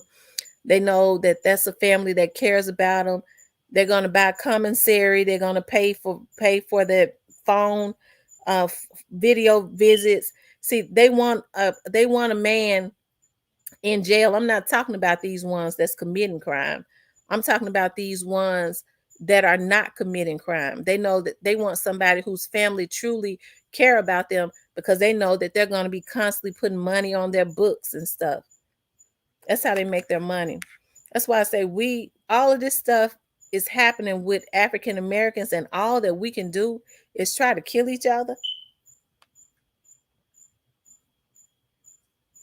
Okay, love. Bye, Miss Lovely. Thank you for coming on. Have a good day at work tomorrow. Miss Lovely, as long as you tell them about the Almighty God, you have done your part. That's right. Justin Alexandra Dolph's past circumstances, the feud for years due to jealousy from specifically Yo Gotti. That's what I personally feel, and that is just because of the whole 100 shots ordeal here in Charlotte. Yeah. Yeah, I hear you. I tell you, Justin, it's a sad thing. Hmm, mm, mm, mm. Yes, sir. That's all we can do.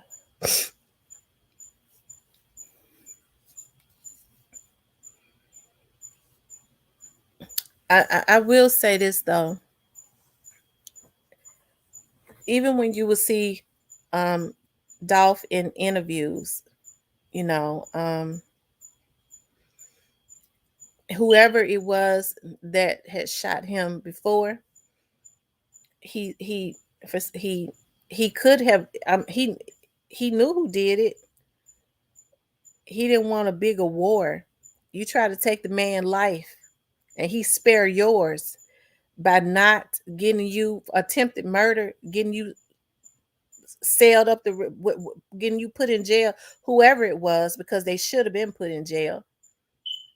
And you look at that as a weakness, and you whoever it was, because like I said, in my opinion, because I see, when I get to thinking about a whole lot of stuff and talking about a whole lot of stuff with the Dolph situation, I start getting mad. I have to pace myself, because I get mad and I'll get to talking and say too much, because it's just sad. That's why I talk about it, but I talk about certain things. It's just sad how what happened to that boy. And like I said, I don't know who tried to kill him before. I don't know, because he didn't tell. But whoever did it, I don't think it's going to be whatever happened to him in November. In my opinion, I think it's going to all of it. It's not going to be too far from that. And then Dolph being shot in LA, I just believe that Dolph was doing so much more for the community of Memphis and putting on artists more or less from Memphis than the independent.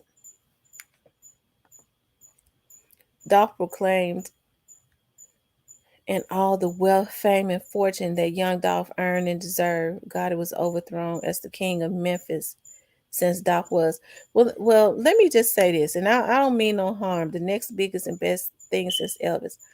He was definitely big, but let me just say this, and I don't mean no harm. I've never known anybody to call Yo Gotti the king of Memphis. And he has some good music, but I never knew that. And he came up around my time. Now there were people that was proud of him, but I've never known as long as I've lived here. And maybe it was because I'm not really into rap like that, but I never knew people to call him that. You had other people who did really went on to do big things as far as even before Yo Gotti, like 3 6 Mafia they won an Oscar. So that was major. They won an Oscar. So they came up even before, they blew up even before, I believe he ever even got into his rap career. Um there were a lot of Memphis rappers who, like 8 Ball and MJG, they were even on a national level. They were on a national level, but you talking about being like winning an Oscar. 3 6 Mafia really did it big. So, like I said, that's why, like I was saying, I couldn't understand if that was true. They were saying, because it was, you hear the rumors and people out in the street say that, you know, the tug of war was who was the king of Memphis. I never knew anybody that ever called Gotti the king of Memphis. I just I'm not trying to be funny, but I never heard that. That's not a title that I ever knew him to have. Um and that's just that's the honest truth. Um like I said, you had 8 Ball and MJG, you had 3 6 Mafia, you even had other artists. They weren't on a national level, but they did have hit songs. Like you had people like Gangsta Pat, who, if I'm not mistaken, he was one of the first to go national here. He kind of fizzled out because, from my understanding, he got bad contracts, and they kind of raped him in contractually. As a matter of fact, he was one of the first to go national, and it just took the taste out of his mouth for the industry at all. And so he just kind of lied dormant and went away, really. But he had national, he was on a national, he signed with a major label. But everybody, a lot of people know 3 6, the Paul and them, because like I said, I went to Paul and I went to the same junior high school. Okay. Um, yeah. So, that's I never understood that. I never understood that because I've never known him to be called the king of Memphis.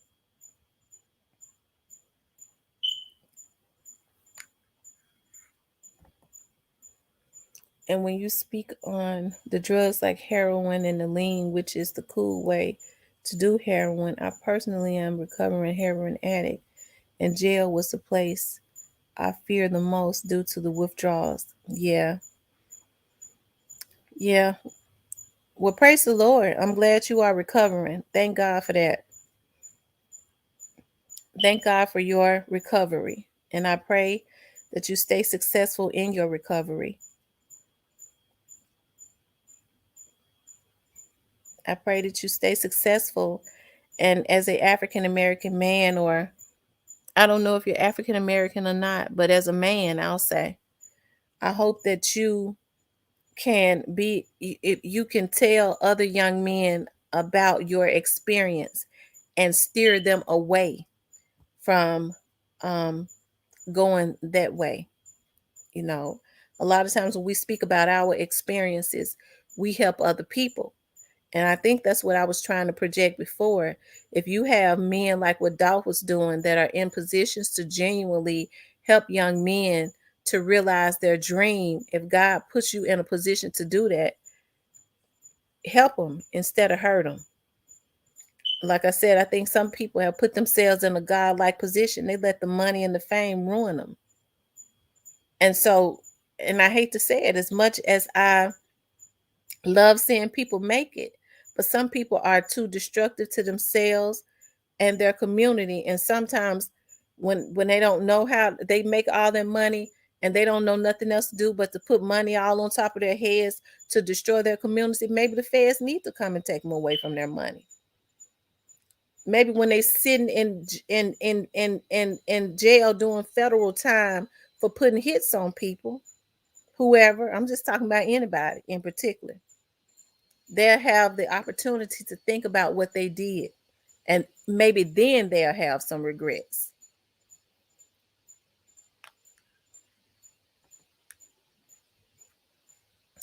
From that devil, I can't imagine when using, make a choice to take another man's life just to fuel my addiction. I can't imagine when using, making a choice to take another man's life just to fuel my addiction. Thank you for your response. God bless you. Thank you so much. God bless you and good night. And you're right. Because I can remember a time, and it's funny because my mother was saying it just the other day. She said, you know, even back in the day when you had people on crack, and you know, crack became an epidemic, especially around it started, Reagan and them imported crack in for the black people, get black people strung out around what the mid 80s. Okay, so even when people were crackheads, and you know how bad off they were, you didn't see them taking each other out. You didn't they even under the influence, they weren't doing that. They weren't. They still knew right from wrong. They just had a addiction. That's why I don't know what's going on now with this with this younger generation. Because like I said, my mother was saying, when you saw people addicted to crack, even up under the influence, they was not going and taking other people out. They couldn't say no to the crack, but they was not going and destroying and taking other people out. So you're right about that. So I don't, it's, you know, there is a lot of mental illness going on too, like I said, and a lot of it, you know, and you know, I don't know. I do a lot of reading and a lot of research too. And you know, people say, well, you can't prove it, but I do believe that you talk about a lot of these vaccinations and things of that nature that are given our children. It's something that's not right. It's something that's not right that's going on, other than the drugs. You know, it's something that's not right that's going on.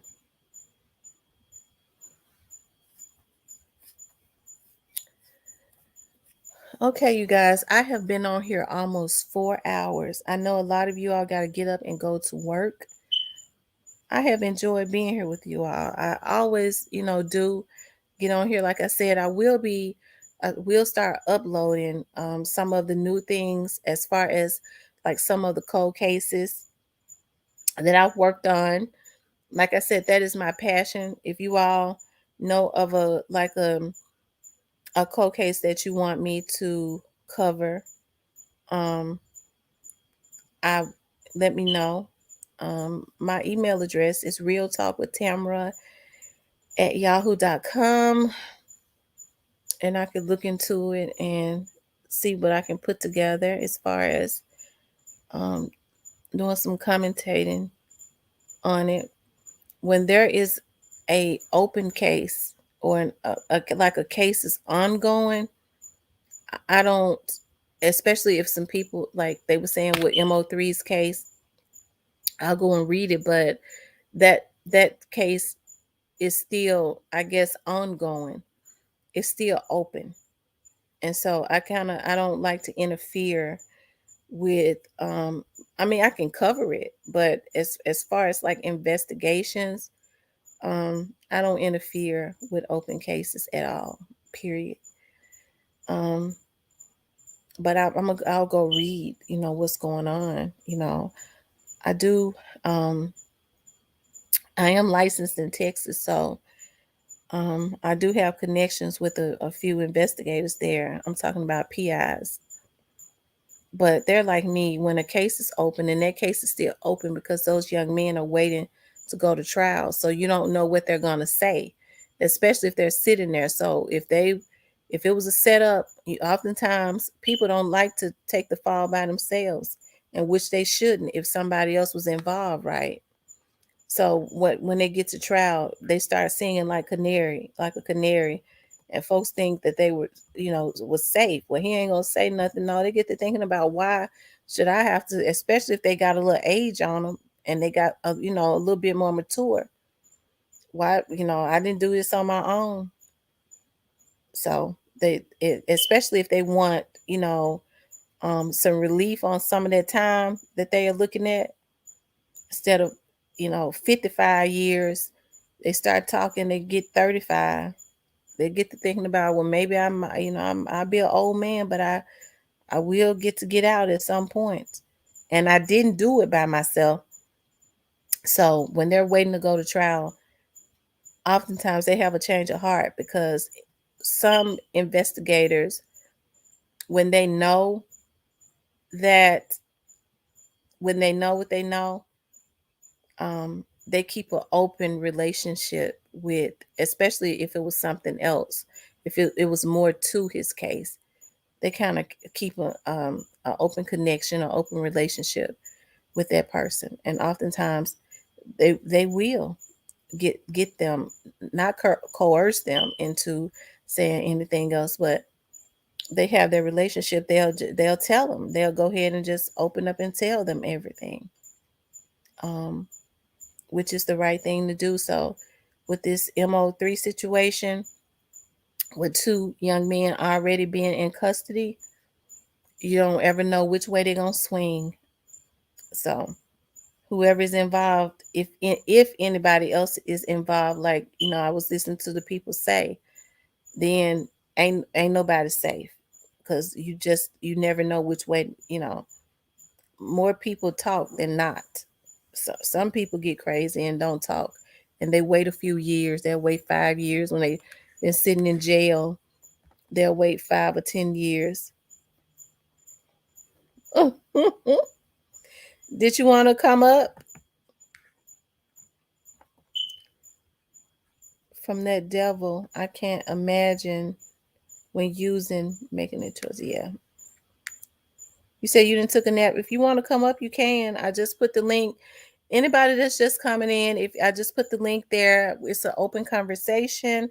If you all want to come up, you can definitely click the link and come up and introduce yourself, and you could talk about whatever it is that you would like to talk about. Um, in the room. But yeah, um, but yeah, a lot of people have a change of heart. Like I said, hopefully with these young men, I can't understand um with these young men how their mothers don't know, because a lot of kids, and this and it's been happening since the beginning of time. I'm not saying anything bad about that. Are in single parent homes. It's hard for me to believe that their mothers don't know what's going on. Especially if you know your child, I know for me, whenever I would get a call from the school or something, when one of those girls of mine did something, when the teacher would say, what they did, I already knew whether they had did it or not, because I knew what I knew what my child would do before she left home. So she said she rolled her eyes and she said something. I'd heard her say it before. I knew what she was capable of, so I knew that she had did it. So that's how I don't understand, how these people don't know that their children who don't have jobs or whatever is they claim they don't know what their children are doing. That's just really hard to believe. And these are young men that are being taken down. Young men. They're young and they already have, babies, and their babies never even get to experience or know who they are, because they being taken down all for a color, or a street name, or a street gang or something. That is absolutely ridiculous, you guys. It's crazy. Like I said, it's hard for me to wrap my mind around something so crazy. But as long as, like I said, with the with the like I said, I've always been interested in crime, and it could be because I worked for the police departments for so long, and I've done investigative work for so long. So with a case like the Dolph's case, um, I'm gonna always, say something, to give updates, I'm not. I don't give false information either. I don't, and I don't give vital information, because it is an ongoing investigation, and you know I I don't think people realize how big the Dolph situation is. And the reason I say it's big, not because of his status, but because of probably everything that has happened in this situation, whatever the investigators have probably discovered in this situation. So, like I said, there are not any winners in Dolph's situation, because he's gone. He's never coming back. His children will never see him again. And then these young men are gone for the rest of their life, and probably some more getting ready to be indicted, I'm sure of. And they're done. So it's just sad all the way across the board, you know. Well, since nobody wanted to get on tonight, I guess I'll get off. I've been on 4 hours. I may get on to, let's see. Um, I I got a situation tomorrow. I may get on, but it'll probably be late tomorrow if I get on. I want you guys to have a really good night, and I pray that God blesses you all real good. Thank you for getting on my live. Talk with you soon.